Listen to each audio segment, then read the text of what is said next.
Today is August 16th, 2024. We are interviewing Norbert Strauss. My name is Esther Finder. Mr. Strauss is in Teaneck, New Jersey. I am in Henderson, Nevada, in the United States, and the language will be English. Thank you for speaking with us today. What is your name, sir, and can you please spell it? My name is Norbert Strauss, Norbert, Strauss, Strauss.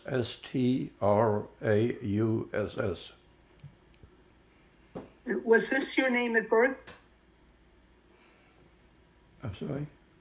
Was this your name at birth? Yes, it was my name at birth. Where were you born? I'm born in Bad Homburg, Germany. And when were you born? I was born on March 14th, 1927. And how old are you? I am 97 years old. And how are you feeling today? Pretty good. Had your family lived in Germany for many generations? Yes, both my father's family and my mother's family lived in Germany for hundreds of years.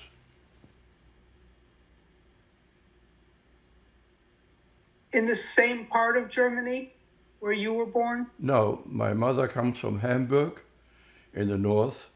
My father comes from a small village in the Taunus Mountains by the name of Schmitten.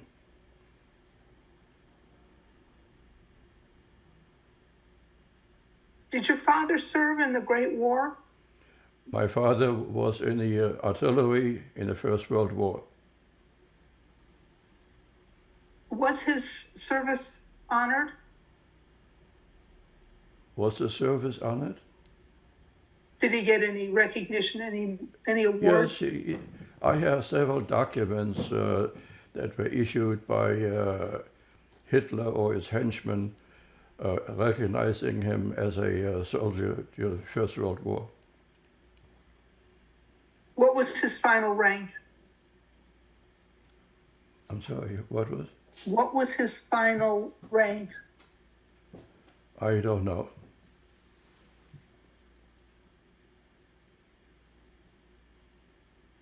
Did you have brothers and sisters? I had a brother by the name of Herman. Was he older or younger? He was 14 months older than I was.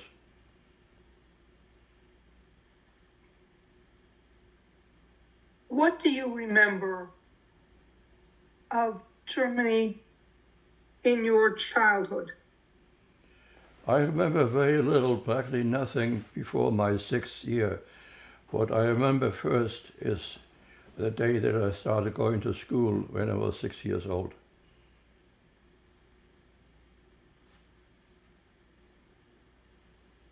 Okay, I'll ask you about your education in just a moment.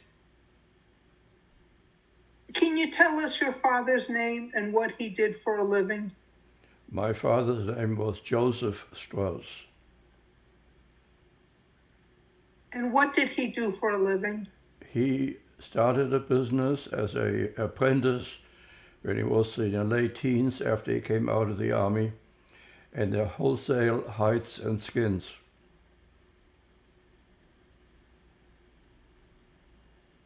And your mother's name? My mother's name was Bertha Strauss, and she worked part-time for my father, and she was a housekeeper. She was working, bringing up 2 sons.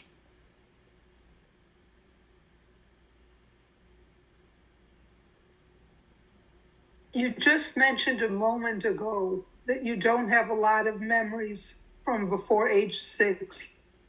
So, not thinking of specific memories, but do you have a general sense of what your early childhood was like? Was it happy or unhappy or anything that you can recall? As far as I recall, it was a happy childhood because it was before Hitler.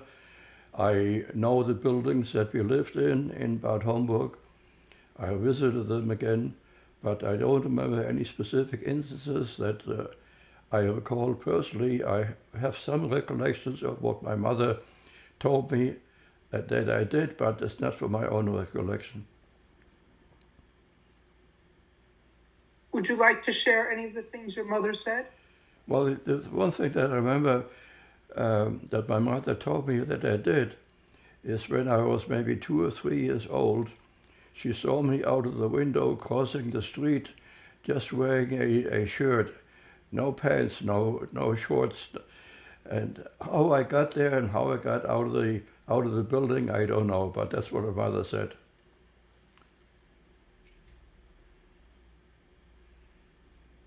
What can you tell us about relations between Jews and non-Jews from your early childhood?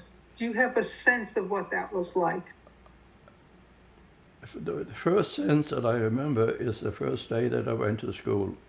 Before, in my first 6 years, there was no anti-Semitism that I was aware of because it was before Hitler.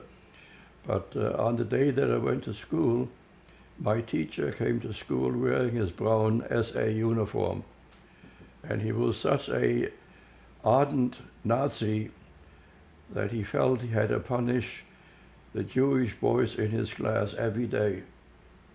I happened to be the only only Jewish boy in the class, so all the punishment came on my shoulders.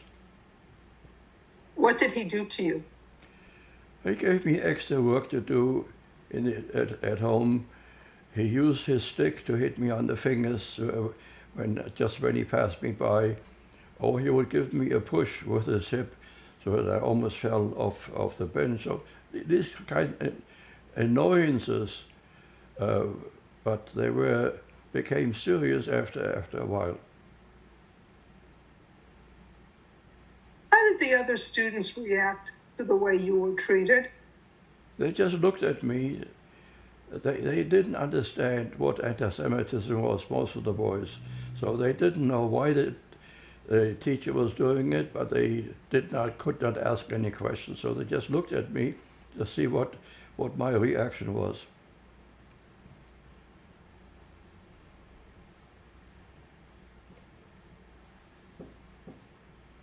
What did you tell your parents about what was happening in school? I told my parents every day, and when I had extra work to do, I told my parents it was extra work and the other students did not have to do.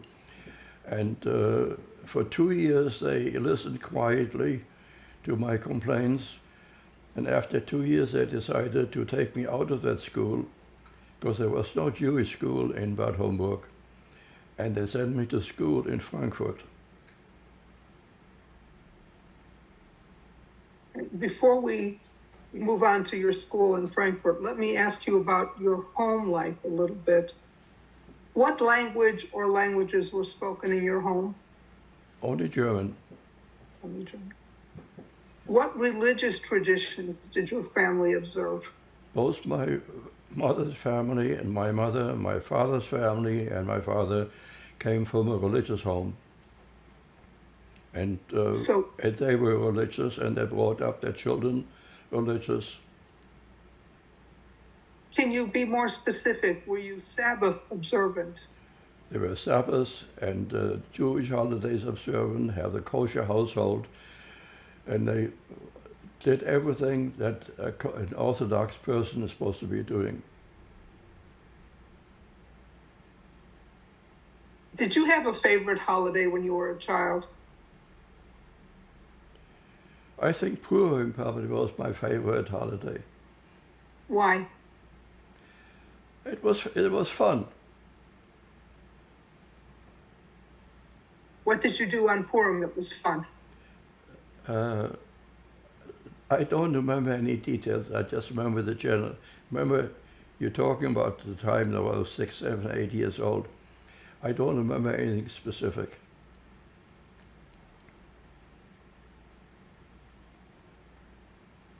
When you were in this first school in your hometown, who were your friends? You mentioned you were the only Jew in your class. Who were your friends outside of school? I don't recall having any friends during those years. There was no socializing. Okay, please now take us to the second school. Did you go by yourself to this other community, this other town? Frankfurt was Homburg, where I was born, where I went to school originally, is a suburb of Frankfurt. And when my parents took me out, by the way, when I say I also mean we, because basically the same thing happened to me as happened to my brother. But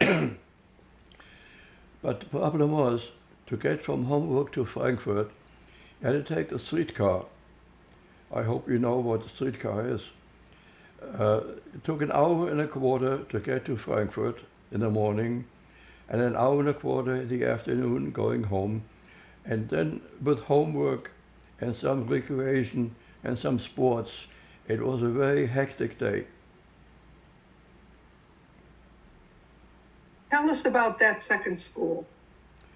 It was an Orthodox Jewish school, the predecessor of the school which now exists in Washington Heights in Manhattan, called Samson Feuerl Hirsch School.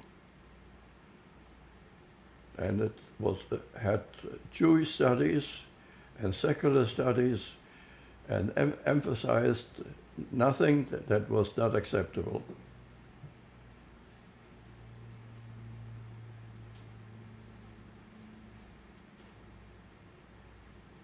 What can you recall about the changes that started after Hitler came to power? I realize you were only like 6 or so, but you said you have some memories of that time. Well, I recall naturally the teacher that I told you about, who came to school with his brown uniform. Otherwise, I don't recall any anti-Semitism during those years, because there was no socializing. We had no non-Jewish friends, and we had no contact with non-Jews, and it increased year after year. There was no problem. I don't recall any anti-Semitism during those years that we lived in Hamburg. But after a year using the streetcar every day, my parents decided it was too strenuous, and my parents moved to Frankfurt. So now we lived in Frankfurt, we went to school in Frankfurt, we went to synagogue in Frankfurt.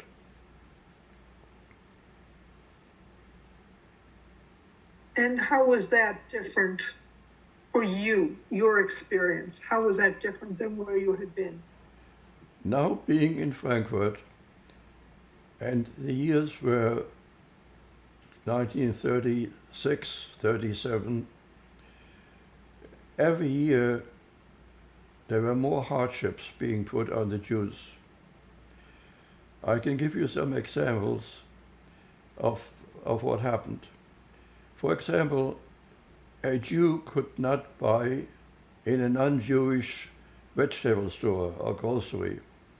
He could buy groceries only in a Jewish grocery store. And the other way around, non-Jews could not buy in a Jewish store. A doctor who had, prior to that, patients who were both Jewish and non-Jewish could only treat Jewish patients, and non-Jews could not go to a Jewish doctor.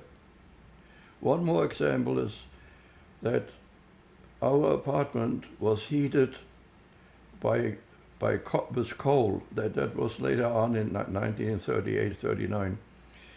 Both cooking and heating was done with coal.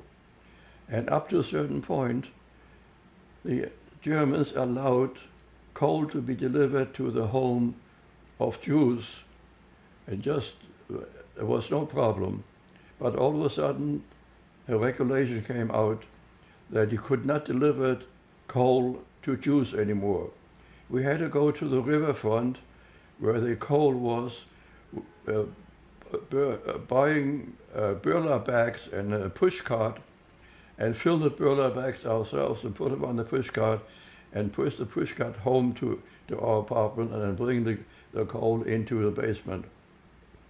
This is just an example of every day, basically, it became more difficult to live in Germany.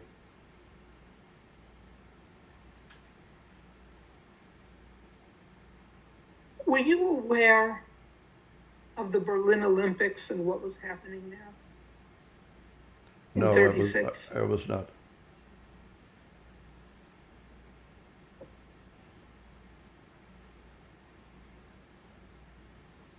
While all these things were happening to you in the school and then to these new regulations, did your parents think about maybe leaving Germany? And if so, what were they considering? Well, everybody knew that the time would come when he could not stay in Germany anymore. And like everybody else, my parents registered with the American consulate to obtain a visa to come to the United States. But our number, although it was low compared to other numbers that were much higher, our number was so many thousands of numbers above where at that particular point visas were being given. So we didn't expect to have to go soon. And it was all right because it was not that bad until Kristallnacht. So when did your parents put in a request to come to the United States? I don't know the time, but it must be sometime in 1936, 37.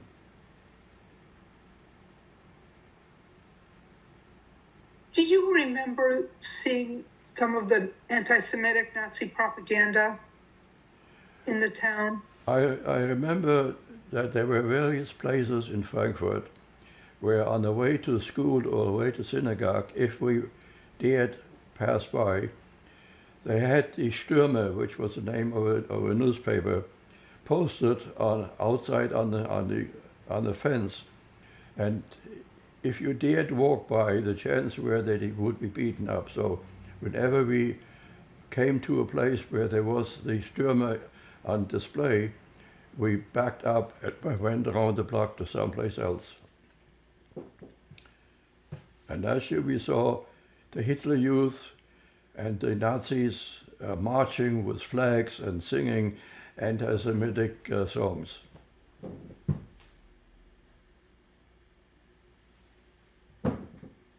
What else can you recall about the time before Kristallnacht?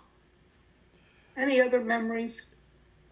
We went by bicycle whenever we had to go to school. Naturally, we could not do so on Sabbath and Jewish holidays because you're forbidden to ride a bicycle. But why did we go by bicycle? Because it was within walking distance. We went by bicycle because that was the way to avoid being beaten up by the Hitler Youth. Whenever we went by bicycle and we saw a group of boys or even girls in uniform or in civilian clothing ahead of us, we would back up and go around the block.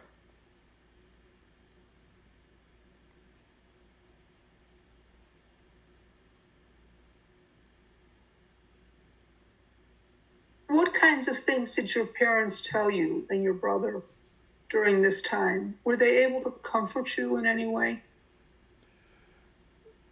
We had discussions every once in a while and things were happening, and my parents cautioned us to be careful not to be caught by anybody. But there wasn't any detailed discussions during that time, not until Kristallnacht. Let's talk about Kristallnacht. Tell us about what happened in your family's experience. The beginning of anti-Semitism was always first in the small villages. And I had an uncle who had a restaurant and hotel that he had inherited from his father. And when anti-Semitism already in 1936-37 became that bad, he moved to Frankfurt. He left everything in Schmitten without getting paid for it, and opened up a restaurant in Frankfurt. On Kristallnacht, the Nazis broke into his restaurant and smashed up everything that could be smashed. And you know, in a restaurant, there's a lot of things that can be broken. And when they were finished breaking everything in the restaurant, they broke into their apartment where they lived, which adjoined the restaurant. And it was such a bad condition that they could not return there, and they came to us to live with us during the early evening because we lived in an area where there was less damage being done.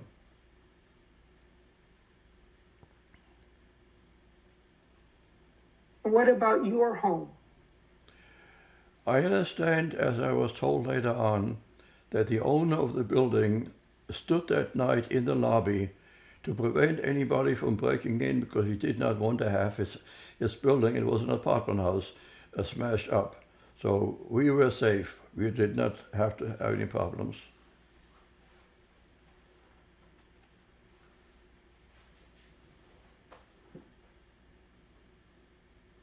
What happened to the men in your community? That night, when everybody was sleeping, we heard a loud bang on the door. My father opened up, and there were two policemen and two SS, which are the black shirts, telling him that all men 16 years and over had to come with them for what they called Schutzhaft, which was put for their protection, but it was just an excuse to prevent anybody from fighting the arrest that they were being made.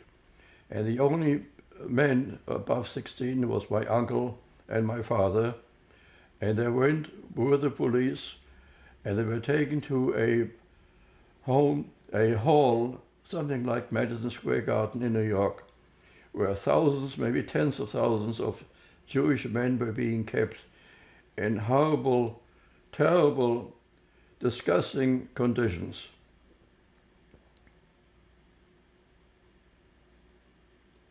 And what happened? They left without eating anything. They left without their winter coats. And you know, in November in Germany, it's colder than November here in New York. And in the morning, my mother decided she wanted to go where she found out where the men were being kept and take their winter coats and make some sandwiches and take it to them. And she asked me to come along. So we called a taxi and we went to the hall, which was called Festhalle. We came to the parking lot in front of Festhalle, and there were thousands of Nazis screaming anti-Semitic slogans and throwing stones against the building. But fortunately, the police was there and prevented anybody from breaking in, which would have been a bloodbath. We came out of the taxi, and the moment they saw a Jewish woman and a Jewish boy coming out of the taxi, they turned toward us and started coming toward us and throwing stones and cursing us. And the driver of the taxi said, "Lady, you better come in. You can't accomplish anything here." So we went back into the taxi and went home, not having accomplished what we came for.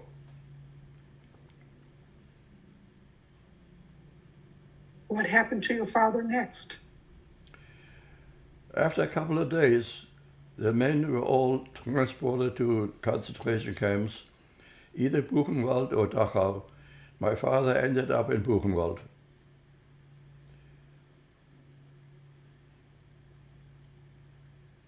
How long was he there?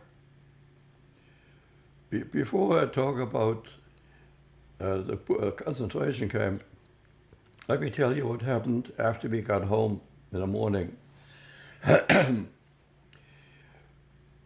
All we knew is that the men had been arrested and that my uncle's restaurant and apartment had been smashed up. We didn't know what else had happened in the city. So we felt we had to go to school. It was a school day. And my mother said, "Yes, go to school, but be careful."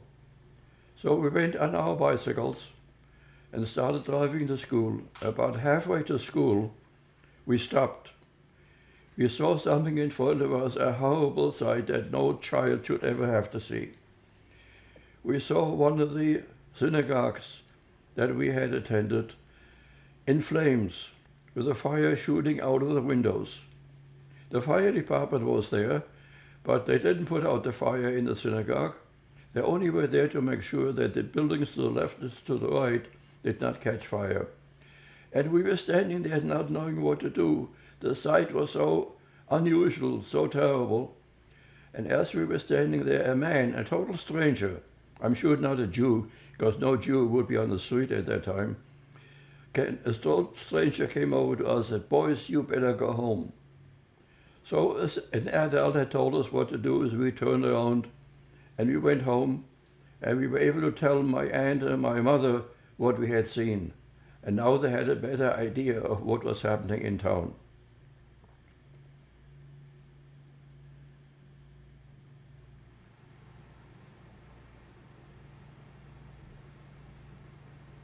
Would you like to tell us what happened to you next, or what happened to your father next? My father was in the concentration camp, and for many years afterwards he would not talk about what had happened in the Festhalle, nor talk about what happened in the concentration camp. And when I wrote down my story, after my father finally did start talking about it, I did not put any details into my book that I wrote, because eventually children would be reading it, and this was not something that I wanted children to read. And my mother found out that there was a way of getting your father, husband, brother, whoever it was, out of the concentration camp. You had to meet 4 conditions. You had to have, the prisoner had to have been a frontline soldier during the First World War.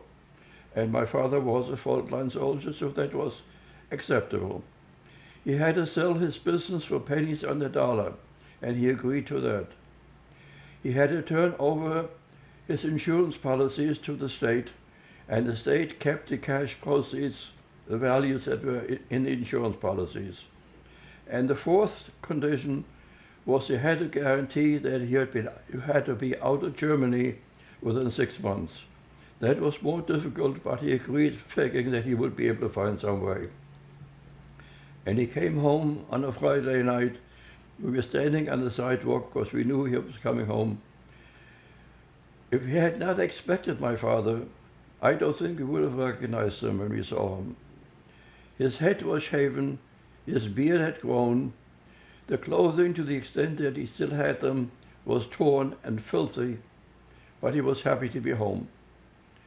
And the following day, he started working on finding ways of getting out of Germany.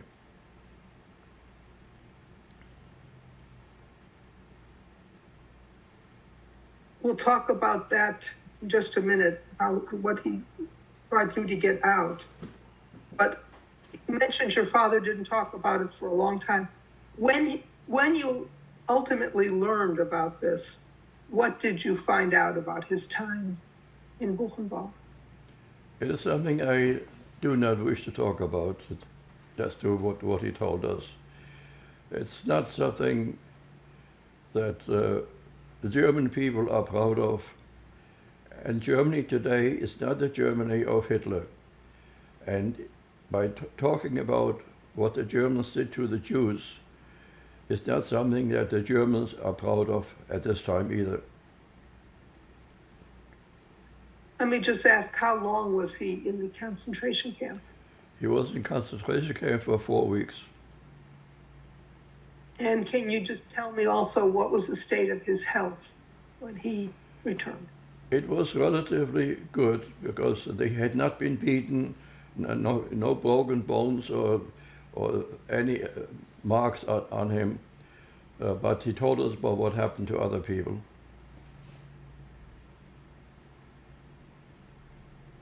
Now he's making plans to leave Germany. Can you resume there and tell us what he did? Naturally, he tried to find a way of getting the whole family to leave Germany, but the only way that he could get out within 6 months was to buy a landing pass to Cuba, but only for himself, not for his wife, not for my brother, not for myself.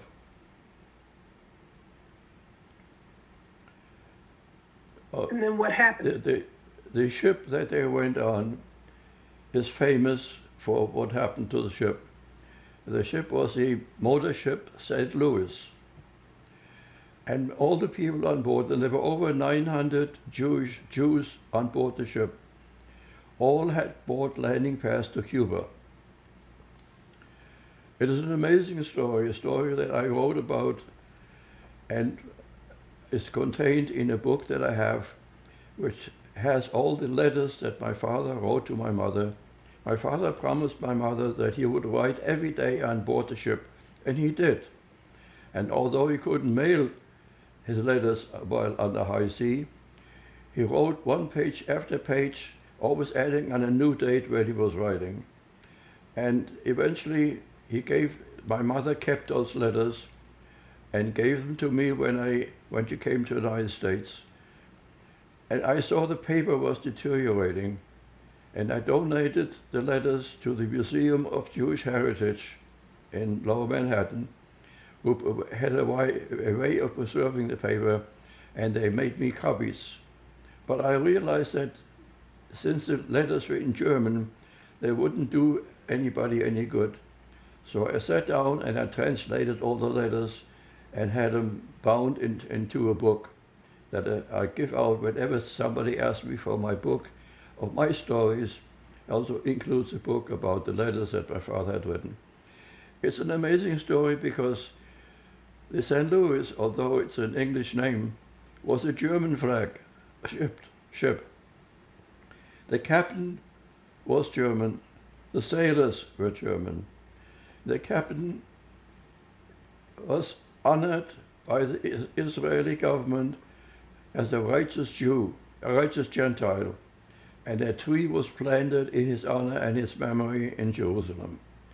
Because what he did was quite unusual. There were Nazis and spies on board the ship as part of the sailors who told him that when he gets back to Germany, he would be imprisoned because he's treating the Jews too well. And he answered, "This is my ship. I am the captain. These people are my passengers, and my passengers are my guests, and I will treat them as my guests." And he did. And on board the ship, the ship was a German luxury ship. It had 2 synagogues, one for Orthodox, one for non-Orthodox. It had 2 dining rooms, one for kosher, which meant without any meat, and one for people who didn't care about the food. And the ship was afloat during the Jewish holiday Shavuos, in which the synagogues are decorated with flowers. And now she had no fresh flowers, but he had paper flowers. And he gave the Jews the paper flowers to decorate the synagogue. And one other thing is interesting. The habit of unfortunate Jewish men is to keep their prayer books lying on the chair when the prayers are finished. He designated a captain, a sailor, to pick up all these prayer books and to stack them neatly on a table in the synagogue, which is quite amazing. A German, maybe even a Nazi, taking the Jewish books and stacking them nice and neatly on a table. And when the ship got to Cuba, the Cuban government would not recognize the landing pass, because the landing pass actually had been sold by an official of the Cuban government and not by the Cuban government. And the Cuban government would not recognize him and would not let anybody off the ship except if you had family already in Cuba. The story continues that after a while, the Cuban government sent the ship out of Havana Harbor because it was taking up too much space. And the ship, the St. Louis, went up and down the Florida coast. And you know, Cuba is not far away from Florida. And at night, the Jewish passengers on board the ship could see the lights of Miami Beach. But nobody dared jump off the ship because both the United States Coast Guard and the Cuban Coast Guard were circling the boats all the time to make sure that nobody jumped off the ship. And they went all the way up to Canada. And Jewish organizations worked with the United States government and the Canadian government and the Dominican government and many other governments tried to find a way to find a home for the Jews on board. But nobody was willing to take the Jews, which naturally was just what Hitler wanted. He said, if your countries won't take the Jews, I don't want the Jews either. And that's when he decided to send all the Jews to concentration camps. And after a week of going up and down the Florida coast, the captain realized he was running out of food. And he radioed his headquarters in Hamburg and was told, come back to Hamburg. And the Jews, when they were told what was happening, they were going back to Germany, realizing that going back to Germany meant going directly to the concentration camp, because they had notified the police that they were giving up their homes, so they had no homes to go back to. And going back to Germany means going back to the concentration camp. And the Jewish organizations worked with the European countries trying to find a way to solution. And just 3 days before the ship was supposed to arrive in Hamburg, 4 countries, England, France, Holland, and Belgium, each one tried to took a part of the Jews so that none of the Jews had to go back to Germany. My father was landed in Holland, and he was put into a transit camp, and he immediately notified the American consulate that here I am, I'm waiting for my visa.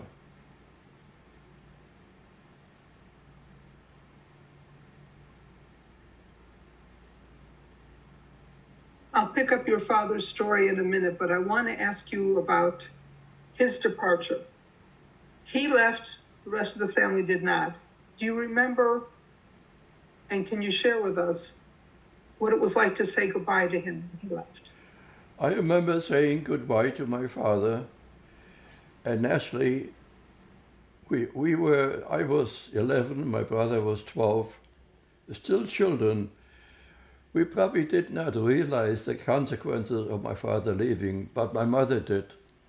And I know that it was very difficult for my mother to say goodbye, but she was happy to hear when my father said that he would write every day, that then my mother would know what was happening and where he was until he would eventually come to the United States.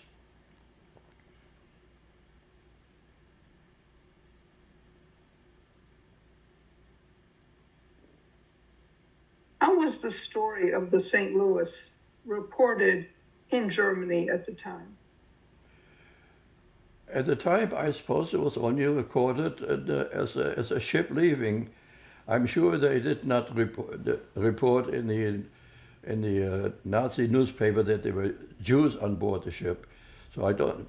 But my father did tell me after we had a chance to speak about it, that as they were boarding the ship in Hamburg, there was a band playing music, a song that the German band played whenever a ship left a German harbor. And here there were Jews who were hated by the Germans, but still the band was there playing that music. So now your father is out of Germany. What is going on in your life during this time that he is gone and you remain with your mother and your brother? Well, my father was in a camp in Holland, and a week after he notified the American consulate that where he was, he gets a postcard from the consulate saying, "Mr. Strauss, your papers are not sufficient. You have to get better affidavits from your friends and relatives in the United States. Because even when your number comes up, which will be many thousands of numbers away, your affidavit is not good enough. You better write to your relatives and friends and get better affidavits." So my father immediately wrote to my relatives and friends and told them what the consulate told him. But before he could get any reply from anybody in the United States, he gets another postcard from the consulate. Just a few words. Mr. Strauss, come and pick up your visa. Now he knew it was a mistake. He had just been told his papers are not good enough, his quota number is much too high, and here they tell him to pick up the visa. He knew that when he gets to the consulate, they will tell him, I'm sorry, Mr. Strauss, it's a mistake, go back to camp. And he went to The Hague, where the American consulate was, and told him, I'm Mr. Strauss, and here's the postcard I got. And believe it or not, they handed him his visa to the United States. Now, after we finally met together again, we talked about it with my father many times. How can you explain that? And we always came up with the same answer. It's a miracle from heaven. That's the only answer that anybody could think of, because he had just been told his papers are not in order. He had just been told his quota number is 1,000 numbers lower, and here he gets his visa.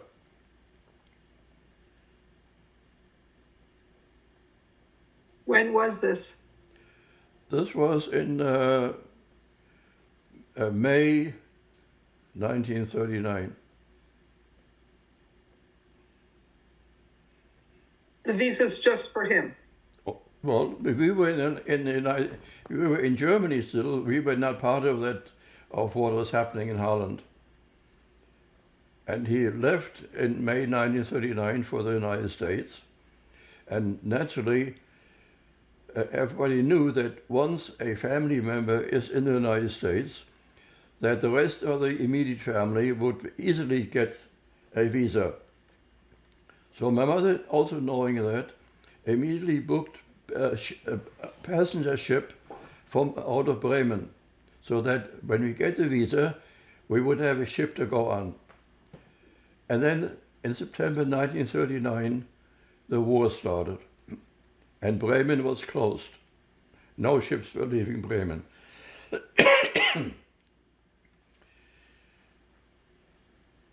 couple of months, so my mother turned around and booked passage on a ship out of Genoa, because Italy did not declare war right away when Germany did. And a couple of months later, Italy declared war, and now Genoa was closed, and you could not leave by ship in any way from Germany anymore. People were getting desperate. They knew that things were going to get worse, much worse. And the fear was there that they would be caught and would be transported to a concentration camp. But there were only very limited ways of getting out of Germany. One way that happened is when Germany and Russia signed a friendship pact. The two arch enemies, Russia and Germany, signed what they called a friendship pact. But the purpose of the pact was to invade Poland and to divide Poland between them. And how did that affect the Jews? During the time when the Friendship Pact was in effect, you could book passage on the Trans-Siberian Railroad through Lithuania, through Russia, through Siberia, across the Japanese Sea, across Japan, across Pacific to the United States. And there were Jews who had their visa, the final end visa, who went with the Trans-Siberian Railroad. But we still did not have our visa. We were still waiting, because the United States State Department was so anti-Semitic and so isolationist that they didn't even issue visas as much as they were permitted to. So we were still in Germany. And in 1940, I was bar mitzvah. My father was in the United States, and I was bar mitzvah in Germany. The big synagogues had been burned down and were not in existence anymore. But I did something before my birthday, or around my birthday, sometime in 1940, that a foolish, stupid boy would do. I didn't tell my mother what I did. I got up in the middle of the night, took my bicycle and drove to the two Orthodox synagogues that had been burned down, and all there was rubble. And I picked up a stone from each one and put it in my pocket. And I brought those two stones to the United States with me, and they're all donated and are on display in the Museum of Jewish Heritage. And I will be showing a picture later on of the two stones. But my bar mitzvah was an affair not like it used to be during peacetime. Nobody had any money to buy gifts. If you wanted to buy a gift, you had to make it yourself. And the gift that I cherished most was a bookmark that my teacher made for me with a quotation from from Tehillim, one of the Jewish books, and my name in my birth date, and his name and his signature, and he gave it to me. That was my my most valuable present, which I brought also to the United States and donated to the museum.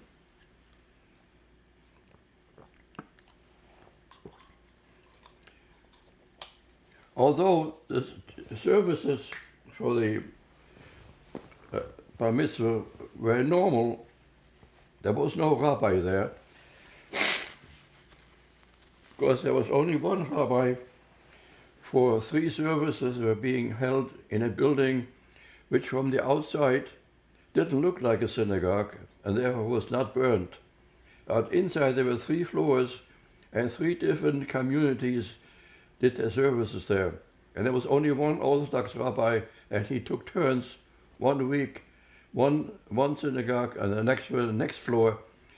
So he spoke to me the following week. Food, to have a meal for the bar mitzvah was impossible to obtain. But my father was able to order 2 chickens from Holland, and Holland still had meat available, kosher meat, because the Germans had not invaded Holland yet. He ordered 2 chickens to be sent to us in Frankfurt. And the 10 men who assembled in our apartment had those 2 chickens, but there was not enough, unfortunately, for the ladies. And we had some vegetables, some half-rotten vegetables, because the Jewish vegetable stores got the vegetables that were rejected by the non-Jewish vegetable stores. So by the time you came home and looked what was given to you, half of it had to be thrown away.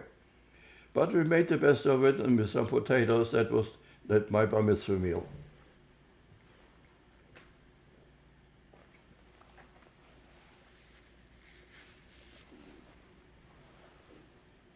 Is there anything else you want to share with us about this time where you are still in Germany without your father? Any other memories?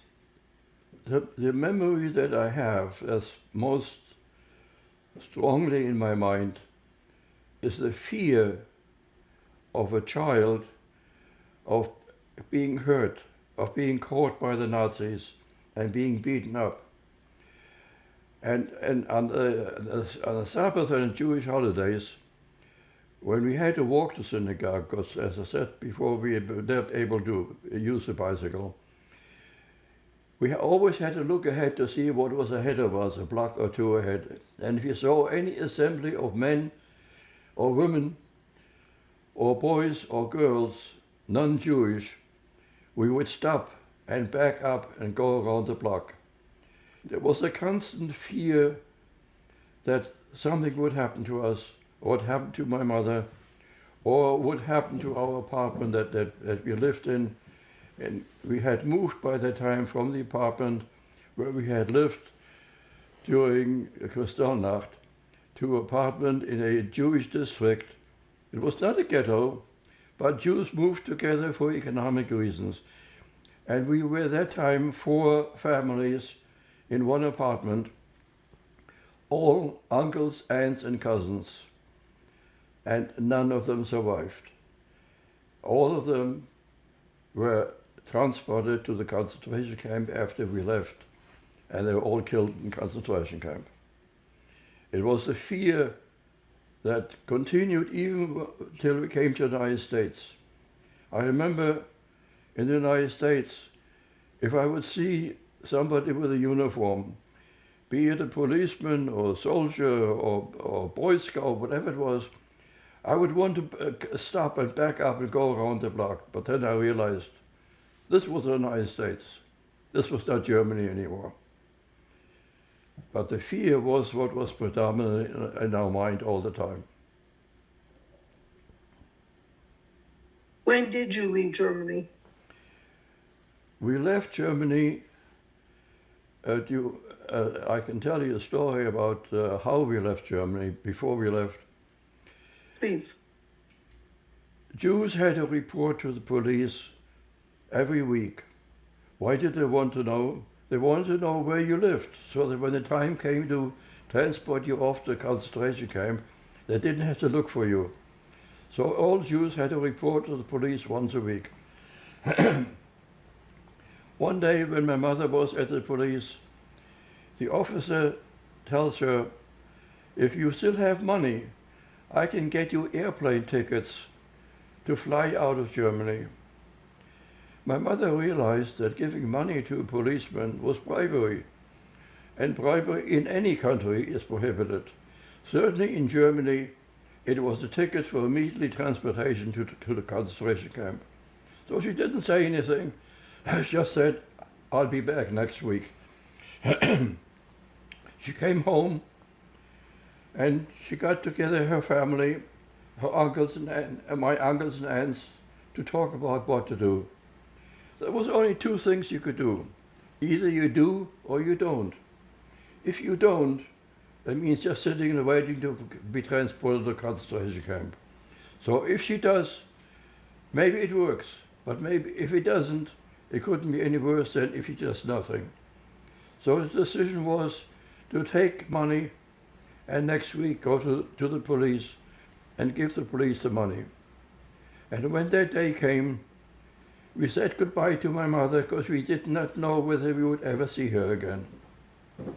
She came to the police and she handed the envelope to the policeman, knowing this was a time when she could be arrested, but nothing happened. And the policeman said to her, come back next week and I'll have airplane tickets for you. And she turned around, and knowing that at the moment she left his room, that would be the time she could be arrested because she had bribed the policeman.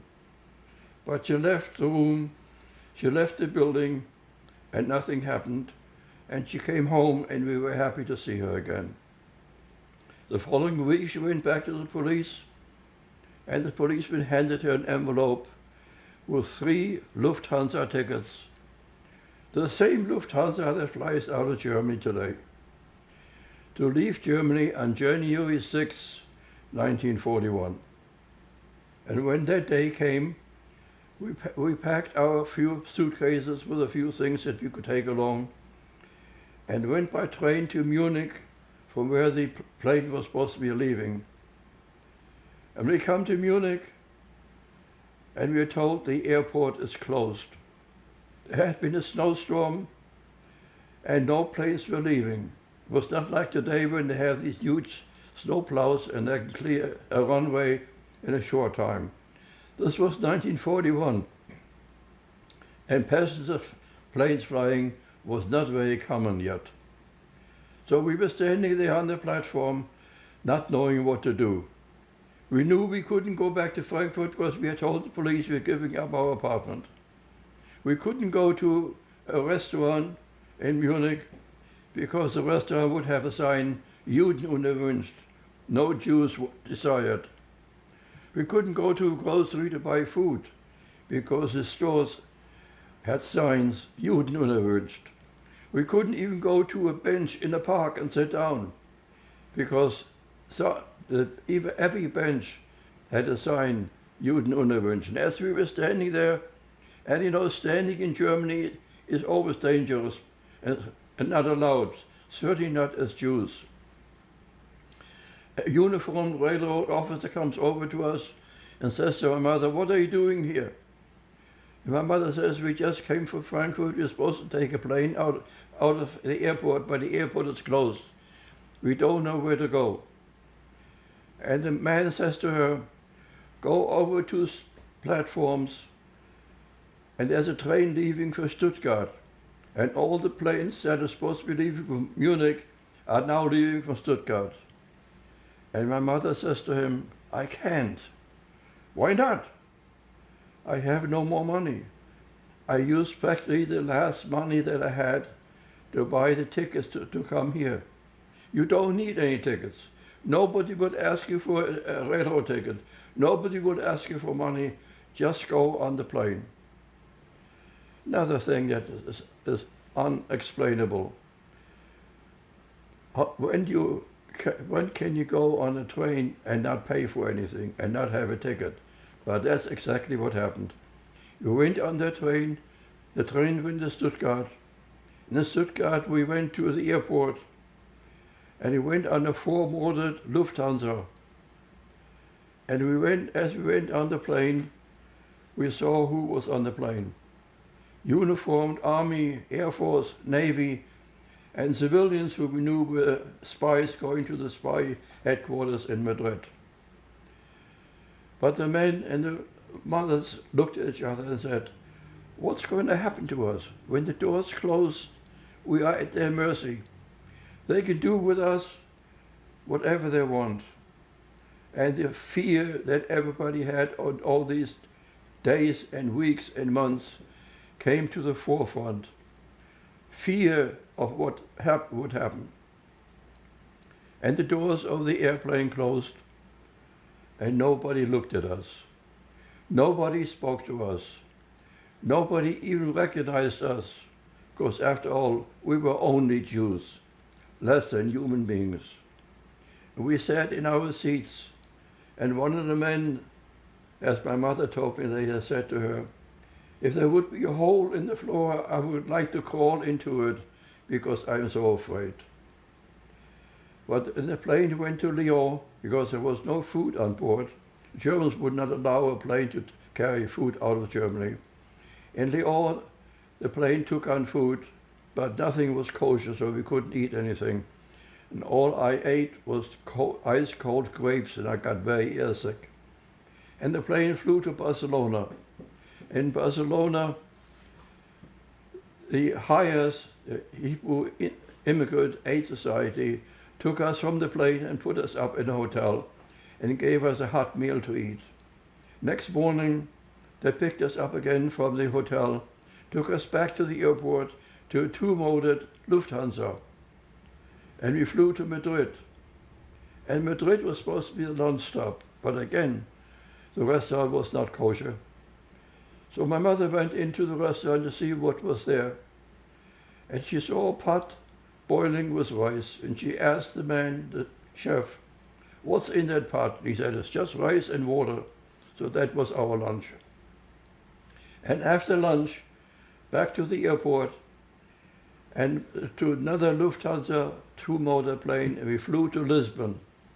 In Lisbon, my mother had a distant relative where we stayed for 10 days until we get a ship, the SS Symphony, an American flagship, to go to the United States. But the danger wasn't over, because the Germans had mined the harbors outside of Portugal, which was a neutral country. And the U-boats were there with torpedoes, and they didn't care who was on board the ship. They would torpedo us. And we had to wear our life vests from the first day on, always, unless we were sleeping. And we left Lisbon, and I was airsick before we even left Lisbon Harbor. And on board the ship, and I was seasick all the way to New York. And we had an Afro-American band who had been touring Germany on board the ship. And we did not have a private cabin, but it was a large room. And he And I had a musician on top of me, and I had the bottom. And he said he has a cure for seasickness. And I was so sick, I was willing to try everything. And I was told him, okay. And he went to the kitchen and got corn on the cob. Now, if you know, in Germany, corn on the cob is only food for pigs. It's not for human consumption. I had never seen corn on the cob. I didn't know what to do with it or how to eat it, and he showed me. But it didn't help. I was still seasick all the time. And we came to New York, and my father was there at the pier. My uncle and aunt were there. They took us to their apartment. My first impression of the United States, I always had been interested in automobiles. So I looked at the long line of cars that were lined up there at the pier, and they were all yellow. So my conclusion was that all cars in the United States are yellow. Not did I know that in New York, all taxis are yellow. But I learned that very quickly. I have a couple of questions for you. When did you arrive in the U.S.? I don't remember the exact date, but I think the trip took about 10 days. So it must have been about January 16th, more or less a couple of days, 1941.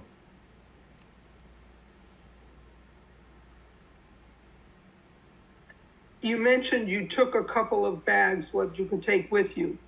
What did you take with you when you left Germany? We had boxes that we were allowed to ship to Lisbon weeks before, once we knew that we had booked the passage on a ship out of Lisbon. But when we got to Lisbon and tried to collect the boxes, unfortunately, my mother had no money anymore. And they would not release the boxes because the warehouse charges had to be paid, transportation charges had to be paid, and my mother had no money for it. So we never got the content of these boxes. They were just auctioned off, and we never got any proceeds. So what we took with us was just a couple of suitcases where we had some personal belongings. And each of us was able to take one particular item that we preferred. But I had a stamp collection which was packed in the boxes, and I lost that stamp collection.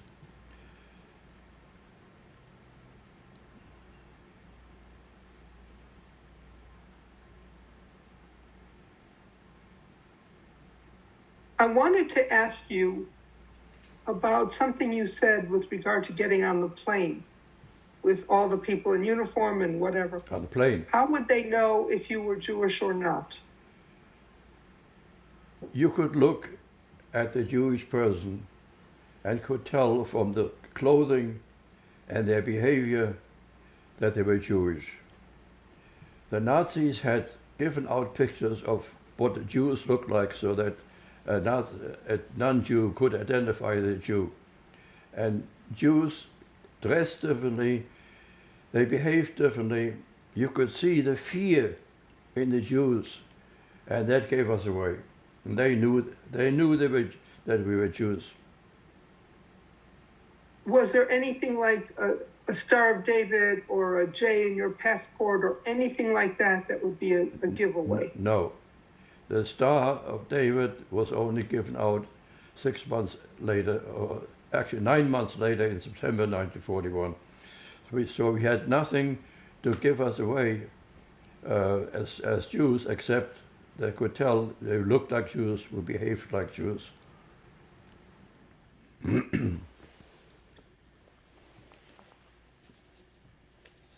Take a drink. Oh, wait a minute.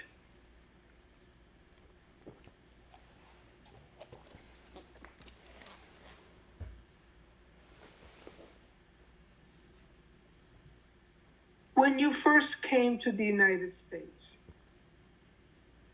what adjustments were difficult for you, for your parents, your brother, Can you tell us what that experience was like for all of you? Naturally, language was a problem for all four of us. Although both my brother and I had taken some English lessons for 2 years already in Frankfurt in the Jewish school, in anticipation that we would probably end up in the United States and the language was important. But my parents did not have that experience.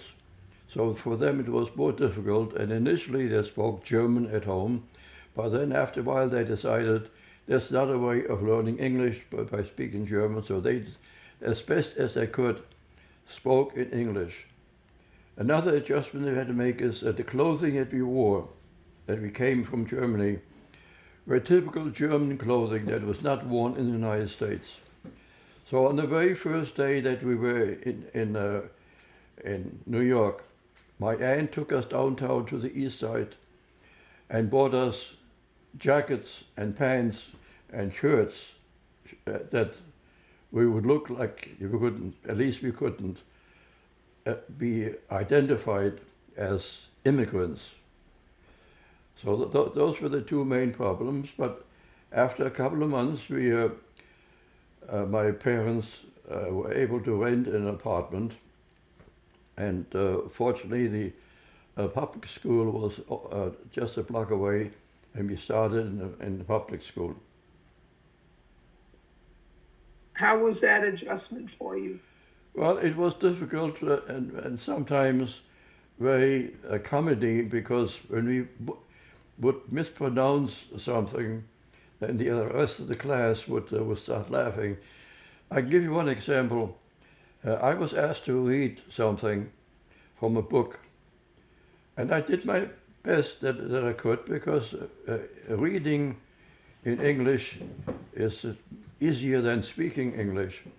And I came across a word that I did not know how to pronounce in English, so I pronounced it the way it would be pronounced in German. The word was Euclid, Euclid, but in German it's pronounced Euclid. And when I said Euclid, the whole class started laughing, and it didn't make me feel very comfortable. But that's part of the learning process.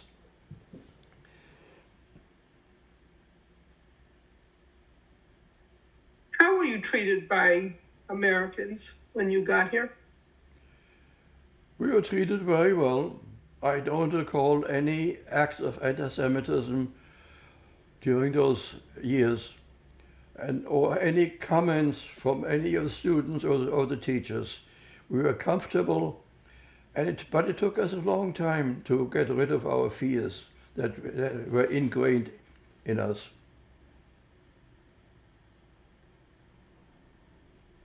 You mentioned you didn't experience any anti-Semitism. Was there any anti-foreign sentiment?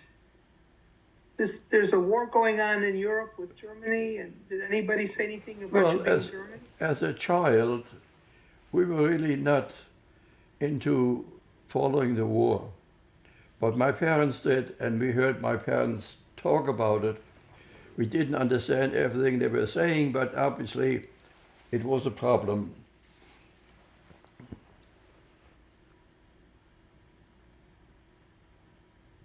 After what you had gone through in Germany, when you got here and you saw some of the racism here, what was your reaction to that? Reaction to what? Some of the racism that was in this country after what you went through in Germany.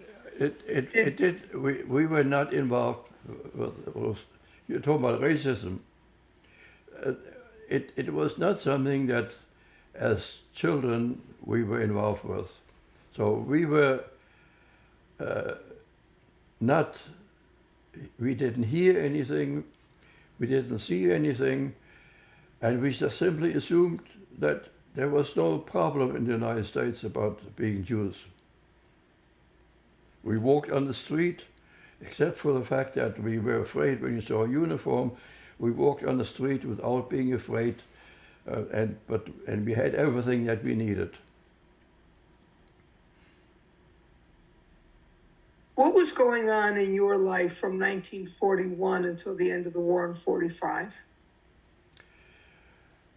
We went through, I went through the public school. I was put into 8A, it was a lower level of the 8th grade, although I should have been in the upper level, but because of my language problem, it would put me. But then I skipped the upper 8B and was put right away into 9A. And I skipped 9B and I graduated from the junior high school.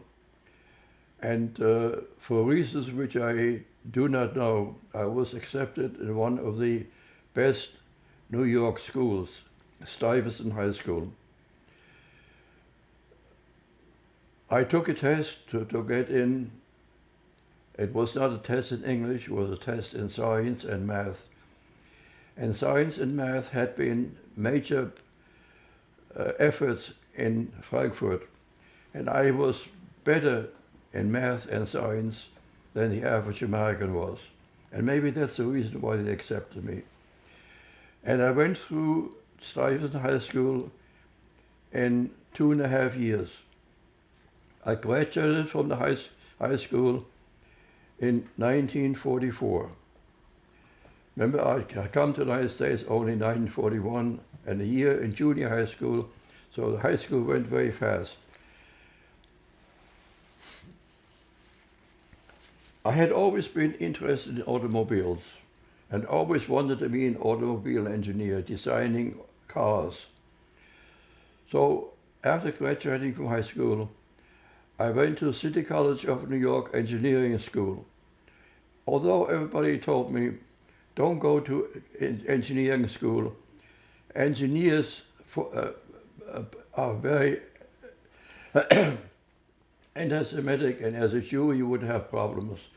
But I was in the United States. I was not afraid of being a Jew, and I started going to engineering school.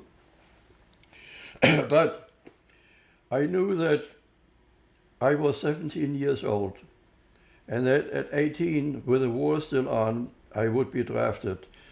So my effort in school was not very great, and my grades were not very great either. My brother was already in the army, because he was a year older, and since the war in Europe was already over, the army did not want to have two brothers in the army at the same time. So I got a 6 months deferment. When I was 18 in March 1945, they gave me 6 months deferment until September 1945. And I was drafted in September 1945, and it is a family joke as to what happened in September 1945. September 1945 was also when the Japanese surrendered. And the joke is, why did the Japanese surrender? They knew that Norbert Strauss was coming into the army, and they surrendered. So that's funny. And I got my basic training in Fort Dix.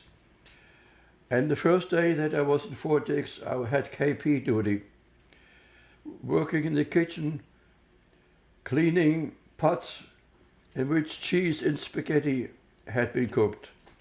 And after smelling the cheese and spaghetti for 24 hours, I could not stand the smell anymore. And for years afterwards, I could not walk past a store where cheese was being cooked. But I survived that.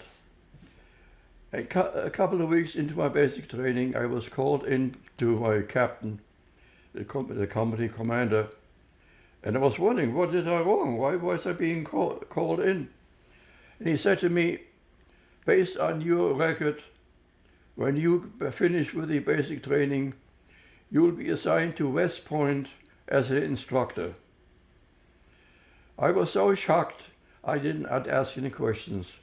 I didn't ask, instructor in what? I just said, okay, and I turned around and walked back to my bunk.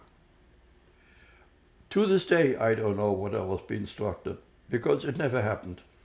A week later, he called me in again. He said, Strauss, you cannot go to West Point because you're not a citizen yet. Although a few weeks later, I was taken from the field in my field uniform and taken to the Capitol in Alabama. Had my training in Alabama, and I was made a citizen. And despite whatever today takes tests and problems, my whole citizenship application took about half an hour. And it just said, now you are an American citizen, raise your hand. And now I was a citizen, but the West Point never came back. When I was finished with my basic training was in Anniston, Alabama,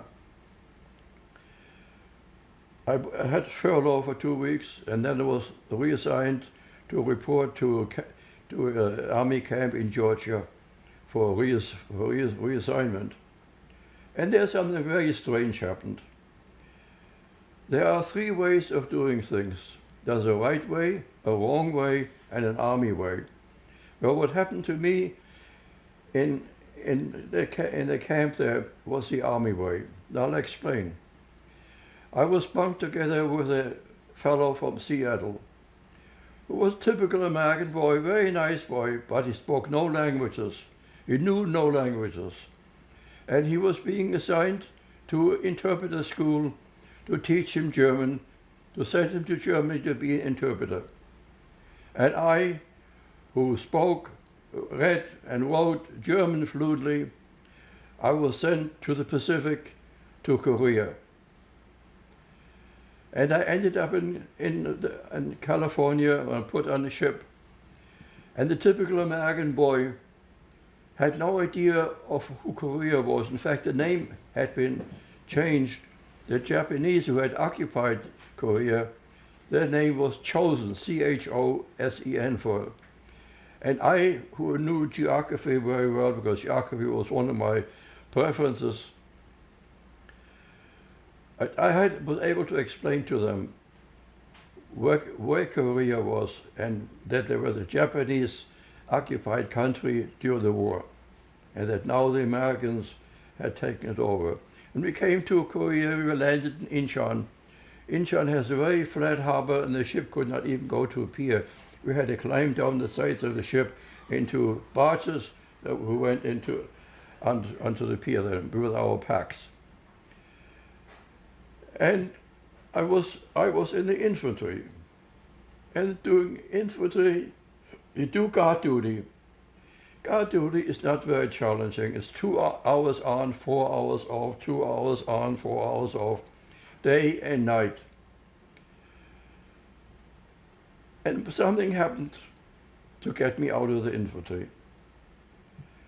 My mother and another lady who stood next to her in the synagogue at Breuer's in Washington Heights, they talked about their sons.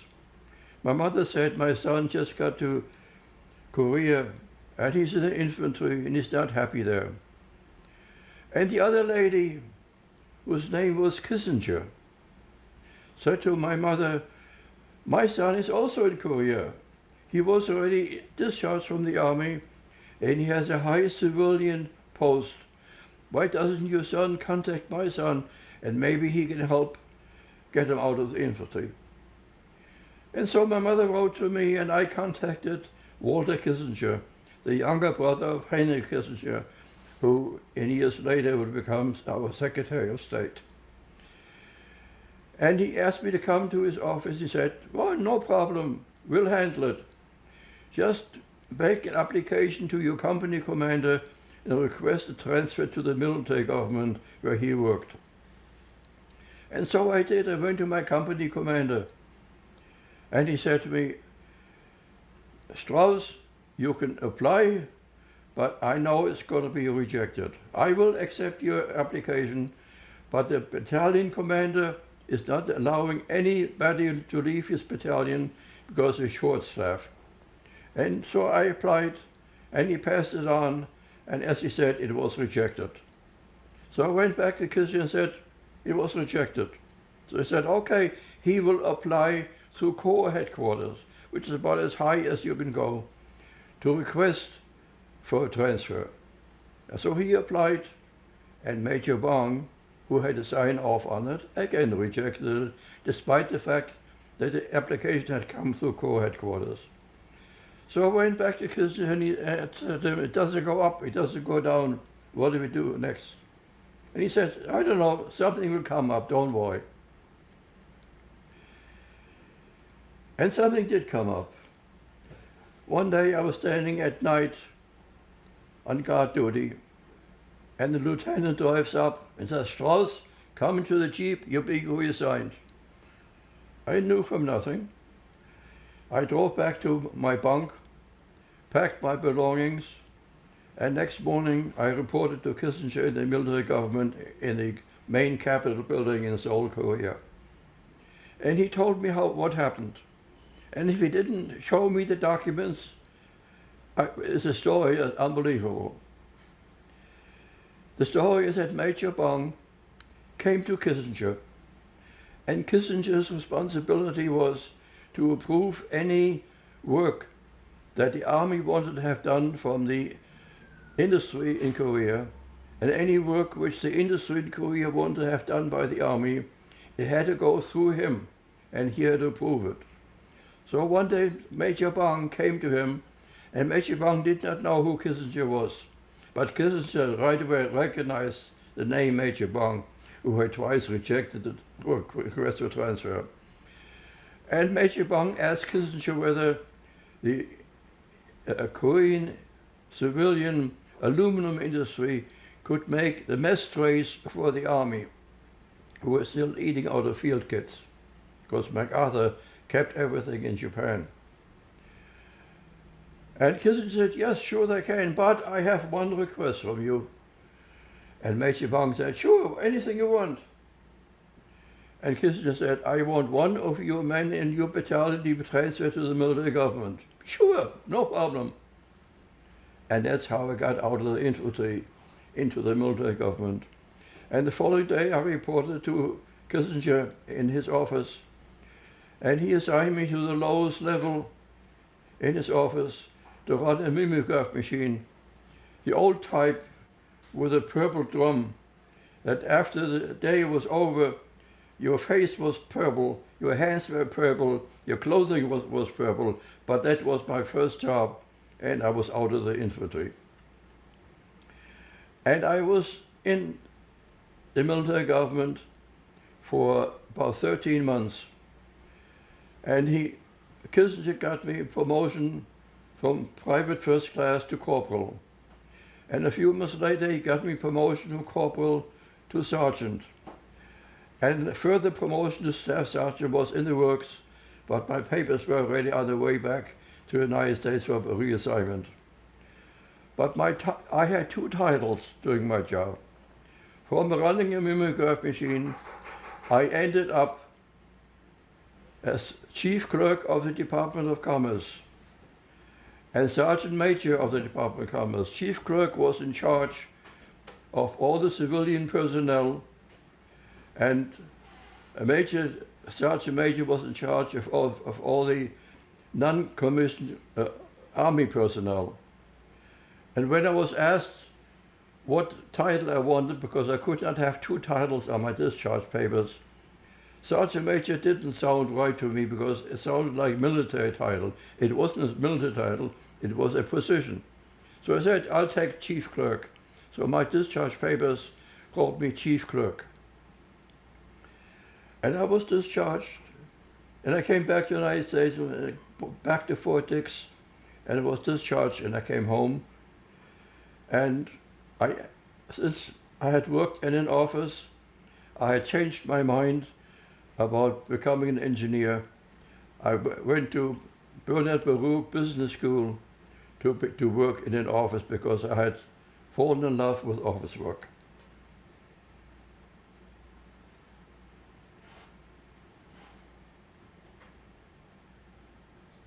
I have a few questions about, I'm going to go back chronologically. So I want to go back and cover this.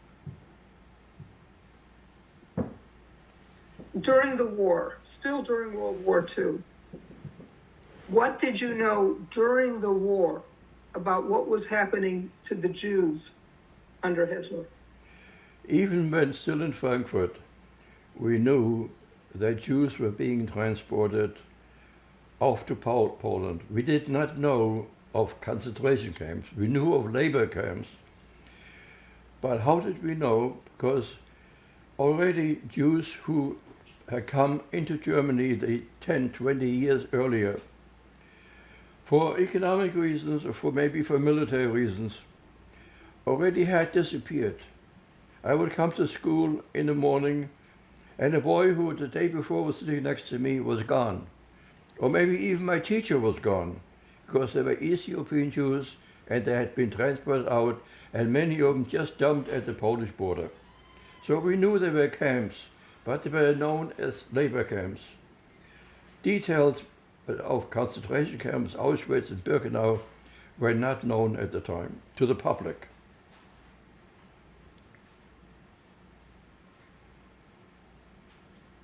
When did you find out about the extermination camps? How did that news reach you? I think that it was sometime after the war's end when the American troops and the Russian troops and the French and the British troops entered Germany and saw the concentration camps and saw the skeletons and saw human skeletons, live skeletons, and dead skeletons. That's when the information became available. And you mentioned quite a while ago that your family members that were left behind did not survive. What do you know about their fates? I know they were transported to Minsk. At which camp exactly they were killed, I don't know. But they all ended up, except one cousin of mine, for whom there was no record as to where he was transported to, but he was also killed because he never reappeared. Do you remember your parents making any efforts to find family members after the war? Yes, the Jewish organizations, both in the United States and Israel, were making lists of camp survivors. And these lists slowly became available, and you could look over the list to see whether any familiar names were there. But we never found anyone of my family.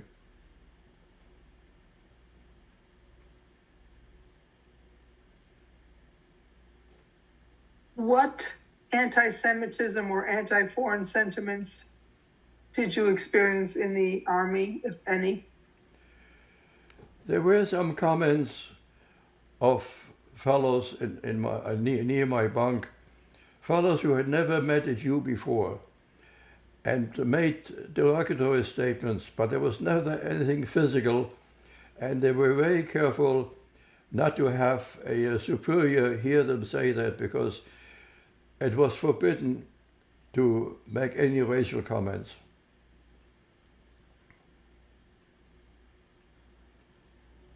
Did you follow the Nuremberg trial at all? Yes, we did whatever we read in the newspaper.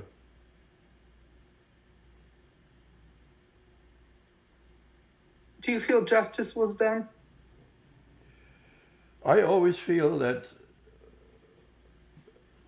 a prison for life is more of a punishment than being killed for what you did. But that was the decisions of the judges as to how they should be punished. Unfortunately, many of them were not killed, but they committed suicide.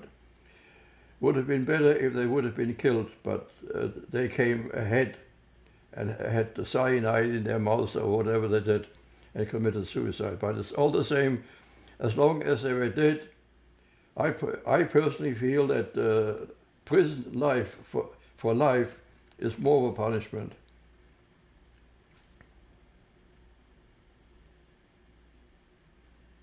What do you remember about the UN debate for the partition of Palestine and the birth of the State of Israel? How closely did you follow it, and what did that mean to you? Again, what we read in the paper, we saw what was happening, the fighting between the Arabs and the Jews, and the Jews and the British. And the day came when the British left Palestine and the Jews declared Israel independent as a country.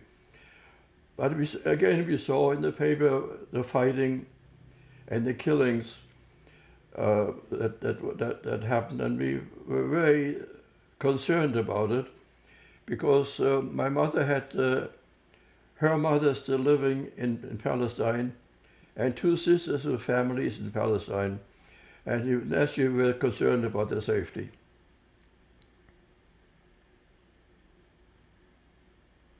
Were they in Palestine during World War II? No, they had moved to Palestine before the war, before Kristallnacht, in fact.